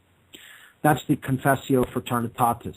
The third document, again, Bob brought this up earlier, is the Chemical Wedding of Christian Rosencreutz, which is an allegorical story about how we are to make this great ascension or perform this great work of transformation upon ourselves, of transmutation of consciousness upon ourselves. And this is done through balance. This is done through the blending together of our masculine and feminine aspects. And I've talked a lot about this in my work. I won't rehash it. Again, this is, and I shouldn't even say my work, this is work that has been in existence since time immemorial and is a function of the universe. But again, I have talked about it in the podcasts and radio shows that I've put forward and in my presentations. But this document is essentially about the alchemical wedding. It is about bringing together the left and right hemispheres of the brain in conjunction with the human heart. Again, that's forming the great cross and coming together with the four elements and then the quintessence, the spirit of care, okay, the sacred feminine. And it's bringing together the masculine aspects, which are our actions, the logical thinking, the intellectual capacities, with the sacred feminine energies, which is compassion, nurturing, creativity, care, what we care about. These are all the sacred feminine qualities of the individual, and it's not about male or female. That needs to be stressed. It doesn't make a difference about gender. This is all individuals, regardless of gender, have these qualities that are both masculine and feminine within them, and they're both good. The problem is when we get into using only one half, we become like an imbalanced being. So if we are too imbalanced to the masculine, we're not really at a high level of consciousness. We're going to become more dominating and controlling. If we're too imbalanced to the feminine, we give up too easily, or we allow ourselves to be dominated, or we don't pay attention to physical things that we need to take in hand and deal with as a result of living in a physical reality. So imbalance is where we want to move away from, and we want to move toward balance between these two aspects of the self. And that's what the chemical wedding is about. And we can, if you want, Bob, we could put links to these documents. I could send you some links to these documents, or even like post them on my website and then link to them, something like that. If people want to download them directly from the description page, I don't know if you can put links like that up. But, if not, maybe I could put them in the What on Earth is Happening news page that I'm going to make after this podcast is concluded. And we can post to these documents so that people can link to them and read them for themselves and download them. Okay. Based on the traffic that you get on your website, Mark, if you would like to link these documents to your website to where you've got my my show link, that would be great. Thank you, Mark. That's perfect. I'll definitely do that. Okay. So I want to basically wrap up for the night with just giving people some background information and talking about some of the works of two of the great modern Rosicrucian teachers. And I know I don't have a lot of time to do that. I wanted to read a little bit from the Rosicrucian cosmoconception as well. Max Heindel, again, born in Denmark in the mid-1860s, Christian occultist and mystic, esoteric occultist and mystic, died in 1919 in Oceanside, California. He formed the order known as the Rosicrucian Fellowship, which I believe is still active today. And he basically put out a prolific amount of writings on Rosicrucian teachings. I have not read every one of them. I've read a few of them, and again, as Bob said earlier, his magnum opus, his great work, was the Rosicrucian Cosmoconception, which I highly encourage everyone to check out.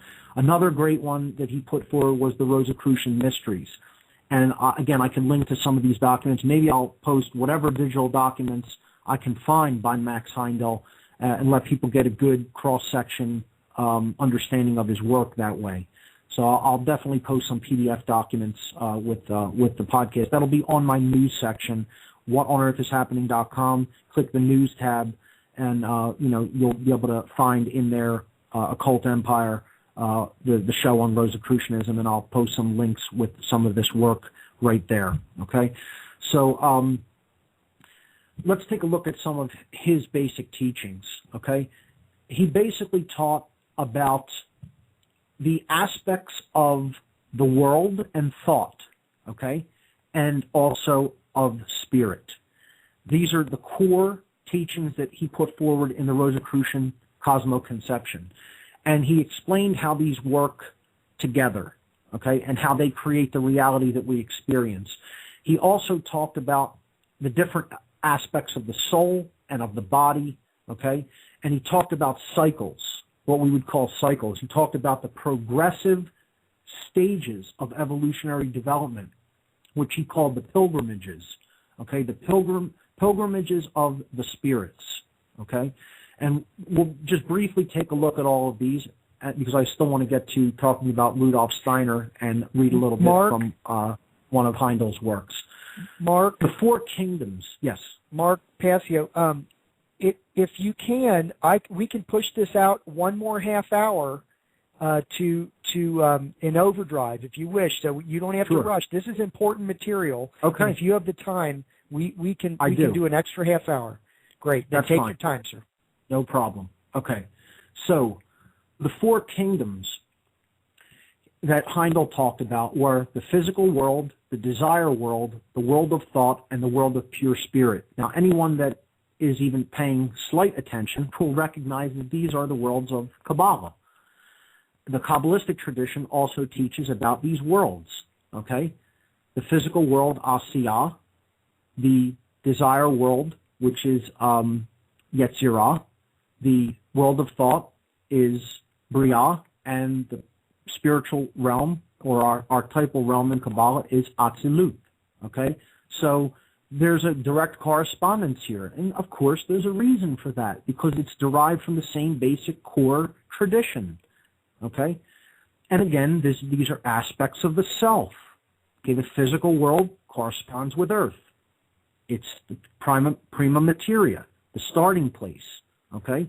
It is our resources. It is our talents, our capabilities, what we have to work with, okay? The desire world, okay? We're talking about the emotional plane, all right? We have lower desires relegated to the physical world, and then higher desires, what we want to work on about ourselves, all right? Again, the physical world, he broke down the physical world into the dense body and the vital body. We talked a little bit about that. Of course, the dense body is just the physical body. He called that bone and flesh, blood and breath, okay, corresponding to solids, liquids, and gases, all right? Bone and flesh are the solid, then blood is liquid, and breath is the gas, okay? These are correspondences to the physical elements or states of matter, okay? The vital body was the energy body, the etheric body, and we talked about how, you know, he told stories that some etheric beings or energy beings actually visited him to communicate some of these teachings. Again, you know, that's up to you whether you accept that on face value or not. Many mystics have often claimed to have encounters with etheric or not quite earthly beings that are of a higher evolutionary development than we are, and perhaps not operating entirely on the same plane or dimension of reality that we are, and can maybe phase in or out of it and move at will from place to place or from time to time, and who are helping to guide us in our evolutionary journey in consciousness. And that doesn't all mean that they're always mean that they're always good.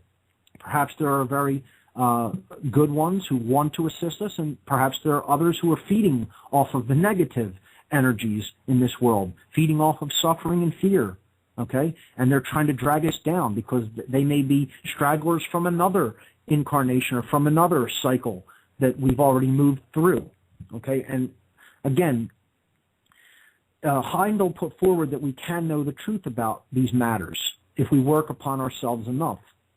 And I'd like to read a little excerpt regarding that, the knowability of this information. In other words, that this isn't just pure speculation, that we can come to know the truth about these matters. And that's why he termed this an occult science, as did Rudolf Steiner also term Rosicrucianism a science of the spirit, something that is knowable, not speculations, conjectures, or opinions, but something that is actually we can come to knowledge about. So that's the physical world broken down into the dense and vital bodies. Then the desire world has a desire body, and again, that was broken down into lower desires, which is, you know, what we want as far as our physical needs go, you know, food, clothing, shelter, sexuality, things like that, okay? Then you go up to higher desires. What do I really want to become? You know, what do I want to be the qualities of myself? What kind of person do I want to be in the world? These are higher-minded desires, okay, which really is what humanity really needs to focus on and work upon in themselves, because they're way too connected to the lower desires and these lower aspirations, as opposed to reaching higher and developing the higher-minded desires of the desire body. Okay, the world above this in these four kingdoms is the world of thought. Okay, and this is basically where we work to create the reality that we experience, because mind is the fulcrum, is the focal point of how we create our reality through our thoughts. Okay, and then our thoughts have an inward expression, which is our emotions, and then they manifest together. When thought and emotion come together, they manifest in an outward expression, which is our behavior, our actions toward others, and that's what really dictates the quality of the conditions or the physical manifested experience that we live in. So he broke down the world of thought into the mind and the ego. Now, when he says ego, Heindel is not talking about the lowercase e ego. He made a distinction between the ego, which is the selfish desires or the things that only concern oneself with the roles that they play and their own needs, etc., which is what we would call ego. Selfishness. It could be generally likened to. Okay. He basically made a distinction between that and the higher ego. So when he's using ego, he's using it in the sense of the higher self. I make this distinction and use just the term self. The higher case S self is what he would call the higher case E ego, uppercase E ego.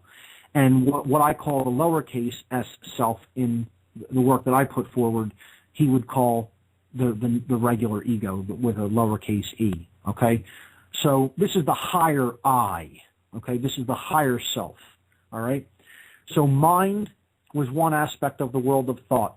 Okay, and that's what we use to basically help us to determine what reality is, what the laws that govern this realm are, and how we should operate within it. And this is why the dark occultists focus so much on mind control techniques, because if you could take that fulcrum point, which is the actual center point through which we create our reality, because it starts at how we think and then it expresses through what we care about, then ultimately what we do. But if you could essentially nip it in the bud and change people's fundamental axioms or their worldview, how they think, in other words, you have them from the beginning, from the word go.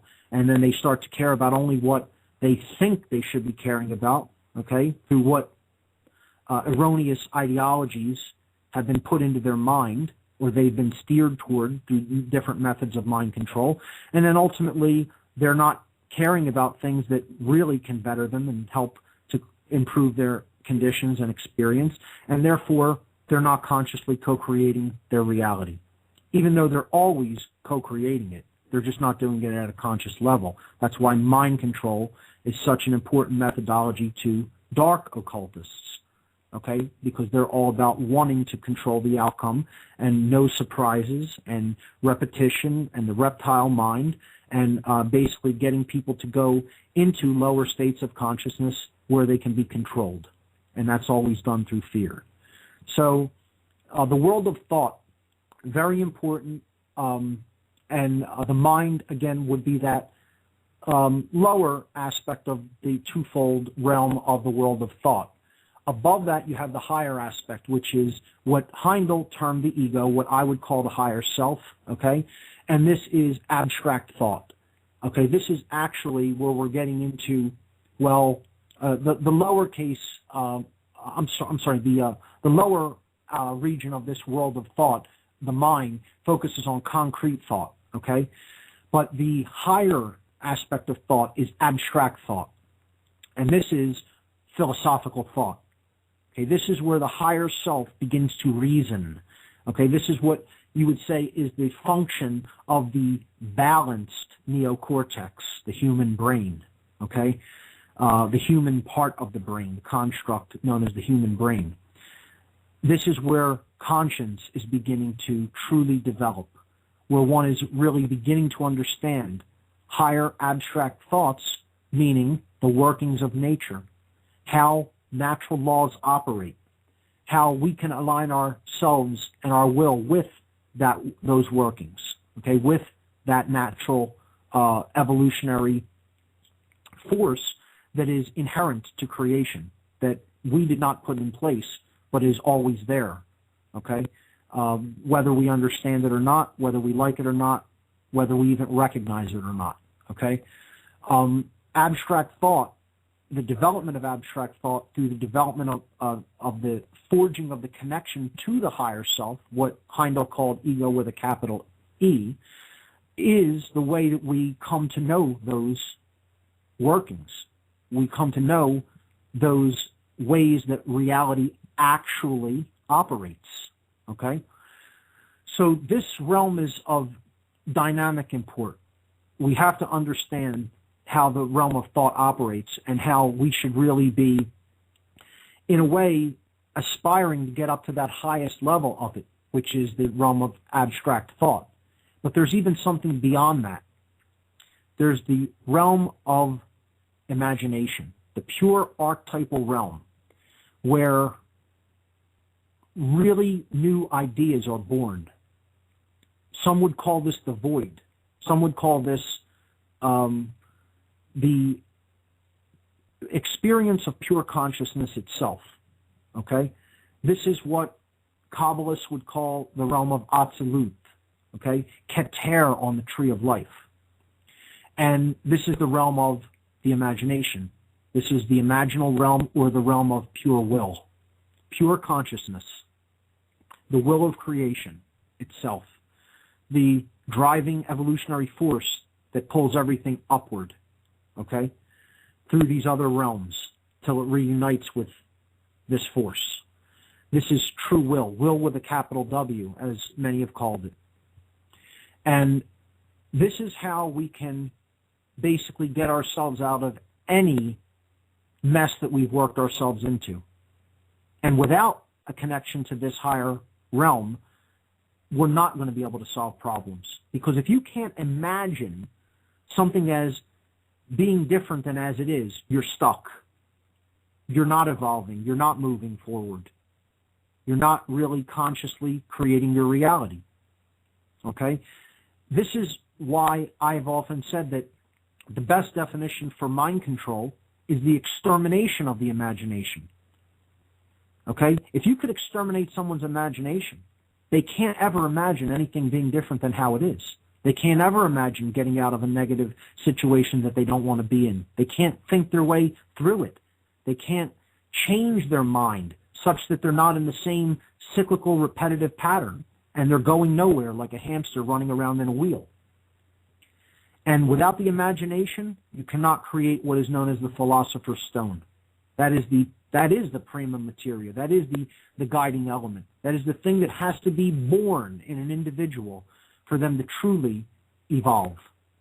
And again, that is also helped with care, with intellect.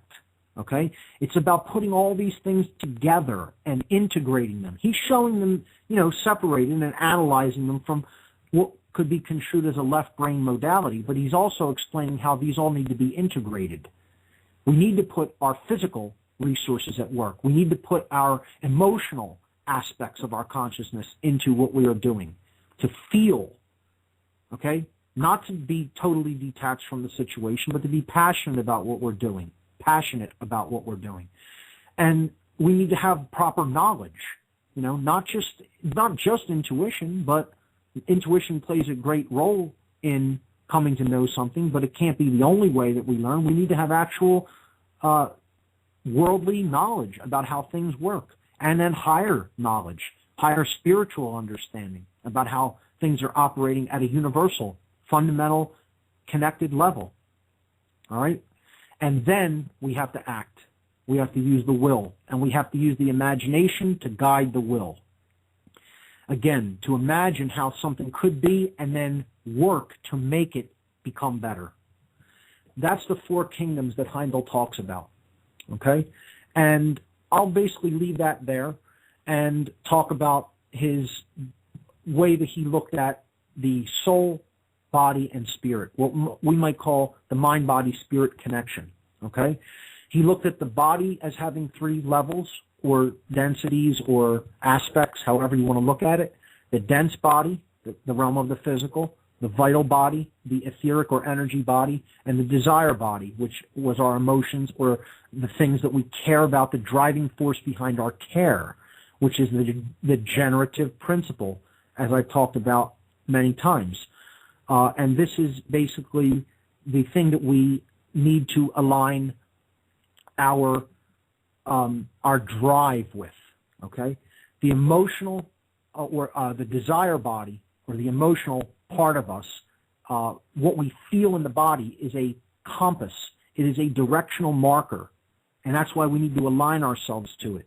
We need to be allowed to feel the full expression of our emotions because our emotions are a compass, a directional guide for the way we should be living and operating in the world, okay? Without that guide, we're sailing without a compass in the seas of the cosmos, and we're going to be lost. And it's interesting to note, the word lost means defeated, in addition to not knowing one's way. Because when we don't have the developed desire body aspect of ourselves, the emotional qualities, we are going to be lost. We're not going to have a compass, and that's ultimately going to lead to our defeat. And it's very interesting how language works like that. And it means 2 things that are so similar to each other. Both lost meaning both having, gone astray or awry, and you don't know your way anymore. You've lost the way, okay? And it also means defeated, because to have lost one's way is to be defeated. Wow. To have lost the way of the truth. The soul aspects, he also groups in the same way, and these have similar correspondences. The conscious soul, the intellectual soul, and the emotional soul, okay? The conscious soul is, our own individual monad of consciousness, I guess you could say, okay? The what you would look at as the droplet in the undifferentiated ocean, but it's still a unique droplet. Then when it is in the ocean, it seems like it's a complete, integrated part of that all. And indeed it is. But we could also look at it as the monad or the individual drop that comes together to comprise the all, okay? That would be like our conscious soul. The intellectual soul is the part of the mind that we think with, that we look at as the I, or we could look at that as even the observer, okay? And the intellectual soul is the qualities that we use to basically dissect reality and look at the relationships between things, okay? So this guides our intellect. And then the emotional soul, again, this is the higher aspect of the emotions. This is the higher aspect that is an evolutionary force that is working toward guiding us in the right direction, toward helping us to understand that we are all unified at some basic level, that we are all in the same basic situation together in this experience. We're all bound together. And to understand that is to stop looking at things as separate and stop looking at, I have to prosper, I have to benefit, I have to gain, even if others suffer, and to make the recognition that compassion is the answer and the recognition of oneness of all beings is the answer, okay? That's the guiding force of the emotional soul, as Heindel put it. The other aspects that he looks at in this, what he calls the tenfold constitution of man, is the human spirit, the life spirit, and the divine spirit. This is the animating force that basically makes our way of life, our kind of life, possible. So the animating force behind the human being itself would be considered the human spirit. We could look at that as, the breath of life that allows us to have the experience that we do in this physical domain, okay? Then when it leaves the body, reincarnation is also a big part of Rosicrucian teachings, and both Heindel and Steiner get deeply into afterlife experiences, or what they would call between life experiences, okay, where we're not in a physical incarnation. And the human spirit, to go back to that, is basically the animating breath of life, I guess you could say, that makes an individuated human experience possible. Above that, you have the life spirit, which guides all living beings, regardless of whether they're human or not, okay? All individuated monad units of consciousness, if you want to look at it that way, okay? And then there's the divine spirit, which is the unification of all of these experiences, and that basically learns, grows, absorbs, learns, and grows from all of the collected experiences under the life spirit, that come to it through the life spirit, I should say. The divine spirit would be like that highest realm, okay, which is the all, which is life itself, which is the universe itself, okay? And Heindel basically said that all of us have a threefold constitution, and again, that's true. This is the mind-body-spirit connection, or what we could liken to the three aspects of consciousness being the thoughts, emotions, and actions, okay? In the middle, he placed mind as a hub around those other 9 aspects of our constitution, because, again, he looked at mind as the fulcrum point that the heart has to be united with. That's the whole goal. That's what the Rose Cross also represents, the unification of the heart and the mind, okay? So the physical world and mind could be looked at as the cross, and the rose is the heart. And again, I've talked about this concept of the heart-mind, okay? Unifying our heart, or what we care about, with the higher aspects of knowledge, having acquired higher knowledge of self. They need to be brought into harmony. The balanced brain needs to be brought into harmony with the heart chakra, such that our actions, which will be guided by the brain, okay, will be in unison and accord with the generator of our experience, which is the heart, or care. In other words, the sacred feminine, or the heart, is what's really directing the show. It's in communication with the brain, guiding it in conscience, and then we're doing what the brain commands the physical body to do as the executive command center of the physical things that we do in life, or our behaviors. And that's what this tradition is ultimately teaching people how to gain control of, how to ultimately come into conscious unison flow with, okay? Unity consciousness between those two aspects of self. So he called the focus for that understanding the mind, with a capital M. And again, this is why the controllers of this world go to work on the mind. You know, they focus on that more than anything else, because if you're under mind control, ultimately you don't own yourself, you're not guiding your own actions and behavior, you know, you're not even seeking what I would call the operation manual for the self. You know, you're content to let somebody else push your buttons, and you're dancing like a puppet for them and their agenda, which isn't always pleasant. And I would say for people who try to control other people's minds, the agenda is quite wicked. It has nothing to do with the achievement of the light, or of higher states of consciousness, or of personal evolution, or evolution as a species. It has to do with chaos, death, and destruction, and the extermination of forward progress, and basically keeping species back from what is their birthright, which is evolutionary progress forward in consciousness. So the only other thing I'll say about Heindel's work is his concept of cycles, okay? And he looked at the entire concept of time as a pilgrimage for the soul, as a pilgrimage for the spirit. He has this basic breakdown of different worlds, okay? And these could all be looked at as periods of evolutionary growth, okay? So you have these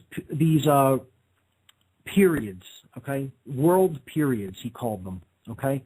And we would basically begin at a high level that is very connected with pure spirit and start to descend through through 4 of these realms. Okay, so it's a progress through 4 of these 7 world levels it is conducted in what would be considered cyclical movements through 5 of them at a time.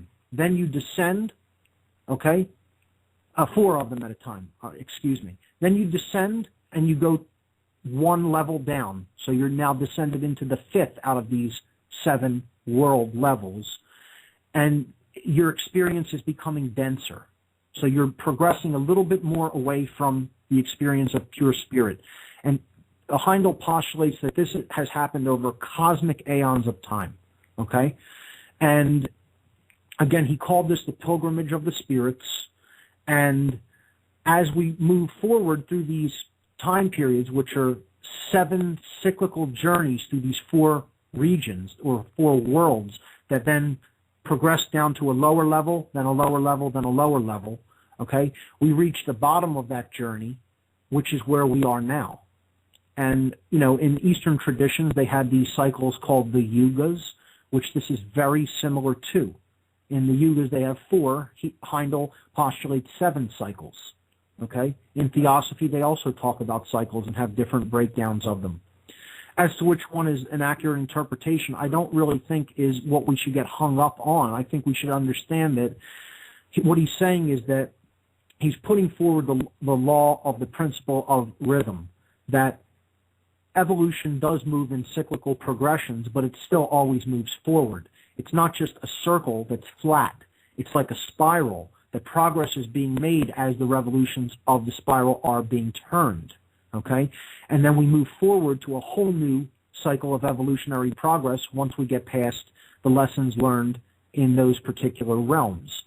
So, you know, he has these world regions, the chemical region, the etheric region, the desire world, the realm of concrete thought, abstract thought, life spirit, and divine spirit. Those are the 7 realms. Wow. So we start at the realm of divine spirit. This is called the Saturn period, and go through 7 cyclical progressions of movement from the world of divine spirit down to life spirit, down to abstract thought, down to concrete thought.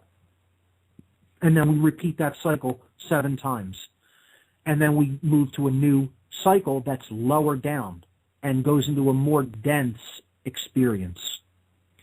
And this he called the sun period in the 2nd period.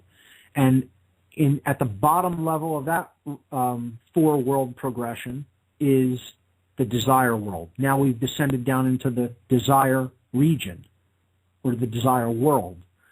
We do 7 more cycles there, or, you know, spirals, however you want to look at it. And then we go into a lower progression in which we have descended from pure spirit and gone into denser realms once again. Now we have the etheric or vital body, okay, where that would be the lowest that it went during that cycle, which was called the moon cycle. 7 progressions through those 4 realms, from the region of abstract thought to the etheric region. Then we make another descent. And this is the bottom of the curve, because, again, Rosicrucianism, again, talks about the septenary, or 7. The number 7 is sacred to this tradition. Okay? So Earth, period, is the lowest part of the cycles. In the entire progression between these worlds of spiritual consciousness, you don't get any lower than the Earth cycle. Again, this was could be likened to the Kali Yuga of the Vedic tradition. Okay? So at the very bottom of this cycle is the chemical region, epitomized by the physical planet of the Earth itself. You know, which, if we had a dark worldview, can be construed as being the hell of this cycle, which it does very much seem like. But Heindel's progression of the spirits through these cycles basically assures us that we will eventually make our 7 progressions through this cycle, the Earth cycle, and or period, and then begin the ascent back up through these worlds, and 3 more lay beyond it, named the Jupiter, Venus, and Vulcan cycles. Again, the septenary of worlds, the 7 aspects of self, the 7 chakras, okay, which we've talked about before and are very prominent in the Eastern traditions. These are all correspondences to these. And it's also correspondences to the 4 basic worlds of the Kabbalistic tree of life. Okay, the descent from the archetypal realm down into the physical realm of Asiya, and the influence from below that realm, from the Klapotic world, which is the force of involution, okay, the force of decay and chaos, trying to keep us down in that lower cycle, which is what we're really experiencing and feeling now in this cycle. And then the evolutionary force of the will and the imagination to come upward in consciousness so that we progress out of that cycle and into the higher realms once again to finally reunite with the essence of pure spirit.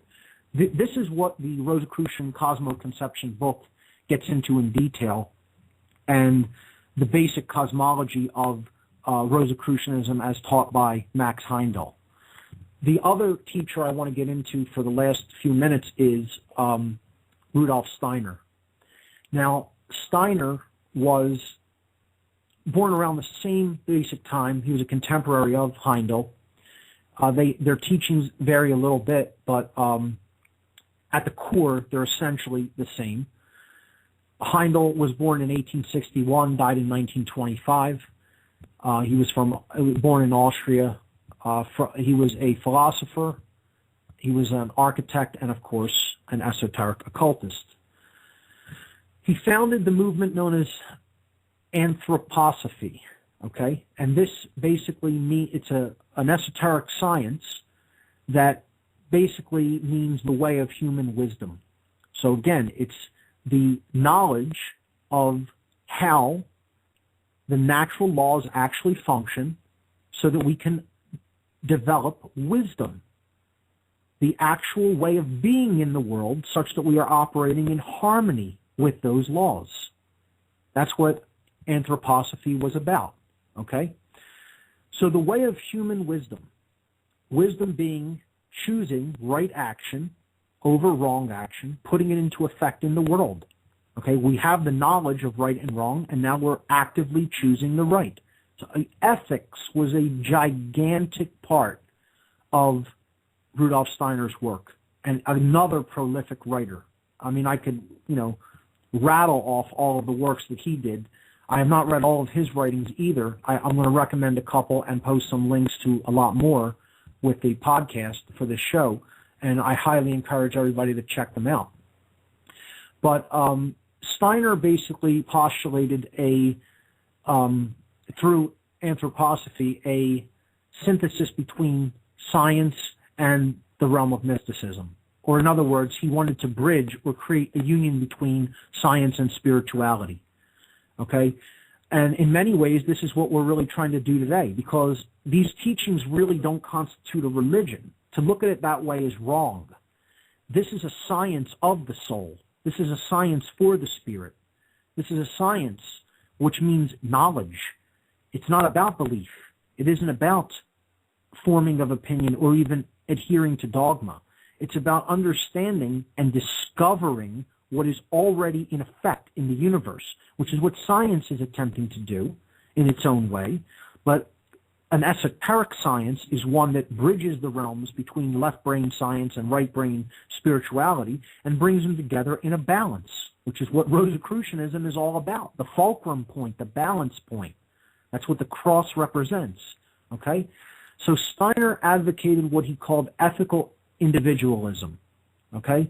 This is the understanding of the natural law of differences between right and wrong, and then actively choosing through an act of will the right over the wrong. Huge part of his work, ethics, okay? So another big part of his work, of his general philosophy, is that this is knowable. And I'm going to get into a brief reading with of Max Heindel about the knowability of a lot of this information, okay?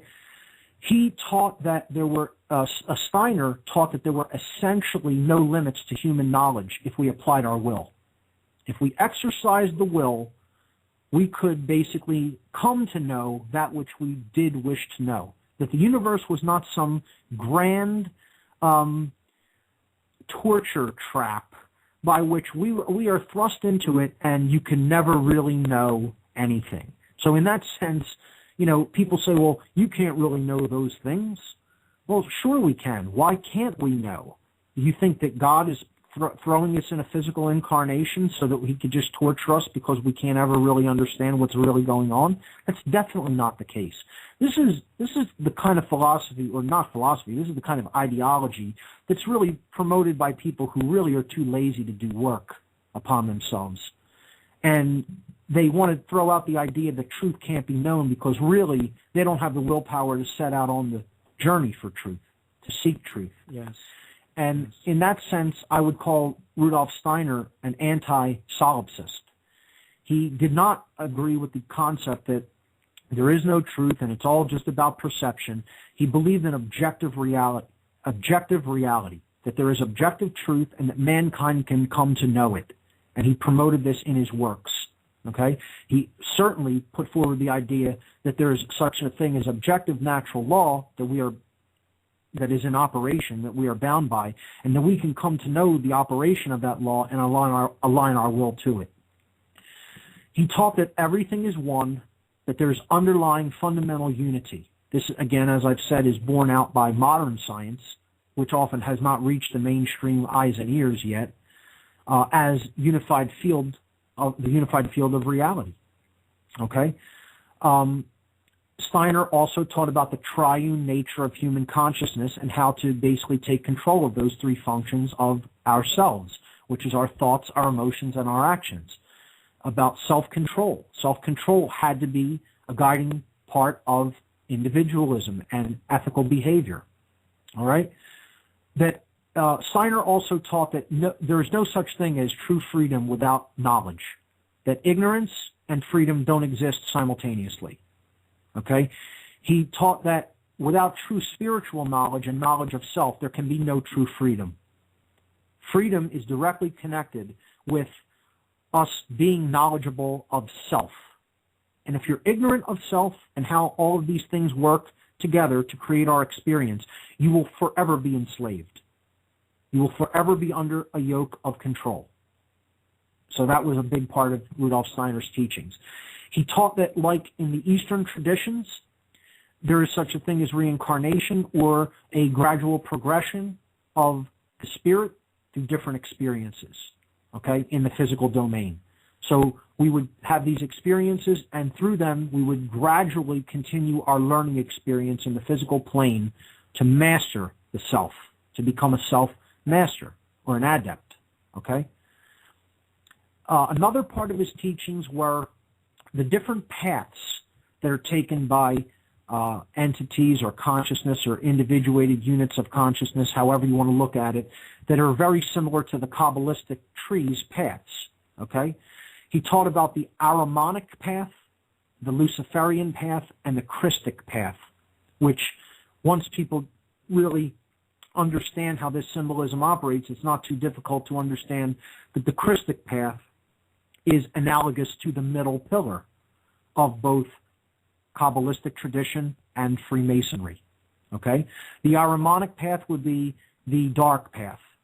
Okay? This would be like the pillar of Boaz, or it would be similar to the left-hand path. This is the dark forces. This is the hidden realm. Okay? It would be like the dark occult side of things. It would be likened to the darkness. It would be likened to the inner aspects of the consciousness, but not the ones that are born out to the light of day. The hidden, the suppressed, the involution qualities of the universe, okay? Aspects of the involution aspects of creation. And again, that which is hidden, the subconscious aspects. And Ahriman is this entity or force that is basically geared toward that level of darkness. Okay? Lucifer comes from the Latin word light. The Luciferian path would be this right-hand path. Okay? Correspond to the Joachim pillar in Freemasonry, or the right-hand path of the Kabbalistic tree. And that would mean the active sides of the self. Okay? Those that are out in the light of day. Those that are on the surface. Okay? The masculine qualities, you can look at it as. But it's about that which we do externally to the self. Interaction with the outside. And it's also about the evolutionary aspect to creation. Lucifer, of course, from the Latin meaning light. Light bringer. Lux ferre. Bring light. So that's the light hand or right hand pillar. And then the Christic path is the synthesis. This is what we really need to aspire to make a combination between the masculine and feminine. Not to play the games of control or being controlled. Not to be more chronically left brain imbalance than right brain imbalance. Not to have more masculine aspects that are exercised within the self than feminine aspects that are exercised. To be well-rounded and in balance and in unison with the self. Harmony. Unity consciousness. Thought, emotion, and action unified. This is the middle pillar. This is the archetypal spinal column of the cross, or the middle pillar of the tree of life, or the middle pillar of Freemasonry. Okay? On which the heart chakra lay, right in the middle. You know, it's the thing that leads to the opening of the all-seeing eye, as depicted in the middle pillar on the first degree tracing board of Freemasonry. It is the Keter Sephirah on the tree of life, okay, that lies on that middle pillar. That's the higher consciousness that is a result of the synthesis between these seemingly opposing forces or polarities. So this is another thing that Steiner taught about, which has very clear symbolic connections to the Kabbalistic tradition. Ultimately, that's what Steiner was teaching, that balance is the way, and that's ultimately what the universal will is striving to achieve. So I think I've said enough about the teachings of both of these men. I'd like to briefly recommend some of the work of Rudolf Steiner. The Philosophy of Spiritual Activity is an excellent work by him, and The Outline of Occult Science is also tremendous. I recommend starting with those. They're probably his best works, but he has many others, and we'll post some links to all of these gentlemen's works. What I have my hands on regarding Rosicrucianism, I'll try to give a good cross-section of for the podcast, for the links in the news section of the What on Earth is Happening website. Now, I'll briefly read something from the Rosicrucian Cosmo-conception, because this is about, you know, people will say, well, how do we really know? This is about the knowability of occult information in general. And this is by Max Heindel in his book, The Rosicrucian Cosmo-conception. I'd also like to wrap up with something that Heindel wrote called Creed or Christ. And I'd like to read that last because it really defines the spirit of Rosicrucianism in general, the spirit of the true light Rosicrucian tradition. So I'll finish with that. But in the intro to the Rosicrucian Cosmo-conception, Max Heindel says this: so far as the vast majority of people are concerned, the three great questions, whence have we come, why are we here, and whither are we going, remain unanswered to this day. It has unfortunately come to be the popularly accepted opinion that nothing can be definitely known about these matters of deepest interest to humanity. Nothing could be more erroneous than such an idea. So Heindel is also expressing his anti-solipsism here, okay? Each and every one, without exception, may become capable of obtaining firsthand definite information upon this subject, and may personally investigate the state of the human spirit, both before and after death. There is no favoritism, nor are special gifts required. Each of us has inherently the faculty for knowing all of these matters, but, and yes, there is a but, and a but that must be written large. These faculties are present in all, though latent in most people. It requires persistent effort to awaken them, and that seems to be a powerful deterrent. He's talking about the will here that we need to develop within ourselves to become a true individual and a true initiate in search of the truth. Okay, back to the reading.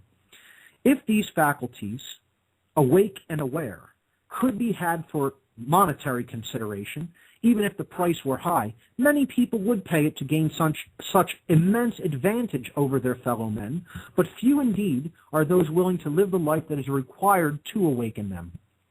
That awakening comes only by patient, persistent effort. It cannot be bought. There is no royal road to it. It is conceded that practice is necessary to learn to play the piano, and that it is useless to think of being a watchmaker without being willing to serve an apprenticeship. Yet, when the matter of the soul, of death and the beyond, of the great causes of being, are the questions at issue, many think they know as much as anyone, and have an equal right to express an opinion, though they may never have given the subject an hour's study. As a matter of fact, no one, unless qualified by study of the subject, should expect serious consideration for an opinion. In legal cases, where experts called to testify, they are first examined as to their competency. Where experts are called to testify, they are first examined as to their competency. The weight of their testimony will be nil unless they are found to be thoroughly proficient in the branch of knowledge regarding which their testimony is sought. If, however, they are found to be qualified by study and practice to express an expert opinion, it is received with the utmost respect and deference. And if the testimony of one expert is corroborated by others equally proficient, the testimony of each additional man adds immensely to the weight of the previous evidence. The irrefutable testimony of one such man easily counterbalances that of one or a dozen or a million men who know nothing of that whereof they speak. For nothing, even multiplied by a million, will still remain nothing. This is as true of any other subject as of mathematics. As previously said, we recognize these facts readily enough in material affairs. But when things beyond the world of sense, when the superphysical world is under discussion, when the relations of God to man, the innermost mysteries of the immortal spark of divinity, loosely termed the soul, are to be probed, then each clamors for as serious consideration of his opinions and ideas regarding spiritual matters as is given to the sage, who by a life of patient and toilsome research has acquired wisdom in these higher things. Nay, more, many will not even content themselves with claiming equal consideration for their opinions, but will even jeer and scoff at the words of the sage, seeking to impugn his testimony as fraud, and, with the supreme confidence of deepest ignorance, asseverate that they know nothing of such matters. It is absolutely impossible that anyone else can. That as they know nothing of such matters, it is absolutely impossible that anyone else can. In other words, what they're saying is, since I am so ignorant in matters such as this, these matters are unknowable. It's a form of solipsism, the ideology of solipsism. Someone who says, well, it's all just a matter of opinion and perceptions are the only reality. Absolutely not. Heindel is saying that an act of will can bring us closer to this knowledge. Okay? He continues to say, the man who realizes his ignorance has taken the first step toward knowledge. The man who realizes his ignorance has taken the first step toward knowledge. If we continue to say, well, I don't really think that I'm ignorant, and I think I have as much of this figured out as anyone else, even though I've really not given much of study to it, but my opinion is equally as valid. That's really the height of ignorance. You haven't really done any study looking into it, any work upon the matter, and yet you're claiming that there is not knowledge there somehow. That's the height of ignorance. So he says the man who realizes his ignorance, though, has taken the first step toward knowledge. The path to first-hand knowledge is not easy. Nothing worth having ever comes without persistent effort. It cannot be too often repeated that there are no such things as special gifts or, quote, luck. All that anyone is or has is the result of effort. What one lacks in comparison with another is latent in himself and capable of development by proper methods. We are all capable of coming to higher levels of consciousness and development of the spirit by proper methods and will. Okay? If the reader, having grasped this idea thoroughly, should ask, what must he do to obtain this first-hand knowledge, the following story may serve to impress the idea, which is the central one in occultism, the central story of the occult, the allegorical story.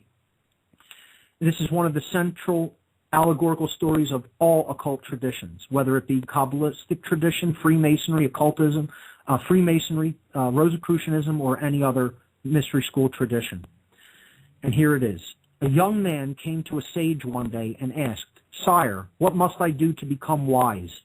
The sage vouchsafed no answer. The youth, after repeating his question a number of times with a like result, at last left the sage, to return the next day with the same question. Again, no answer was given, and the youth returned on the third day, still repeating his question, "Sire, what must I do to become wise?" Finally, the sage turned and went down to a nearby river. He entered the water, bidding the youth to follow him. Upon arriving at a sufficient depth, the sage took the young man by the shoulders, and held him under the water, despite his struggles to free himself.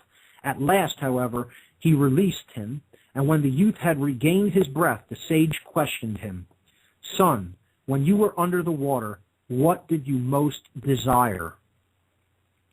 The youth answered without hesitation, "Air, air. I wanted air." "Would you not rather have had riches, pleasure, power, or love, my son?" "Did you not think of any of these?" queried the sage. "No, sire. I wanted air, and I thought only of air," came the instant response. "Then," said the sage, "to become wise, you must desire wisdom with as great intensity as you just now desired air. You must struggle for it, to the exclusion of every other aim in life. It must be your one and only aspiration, by day and by night. If you seek wisdom with that fervor, my son, you will surely become wise."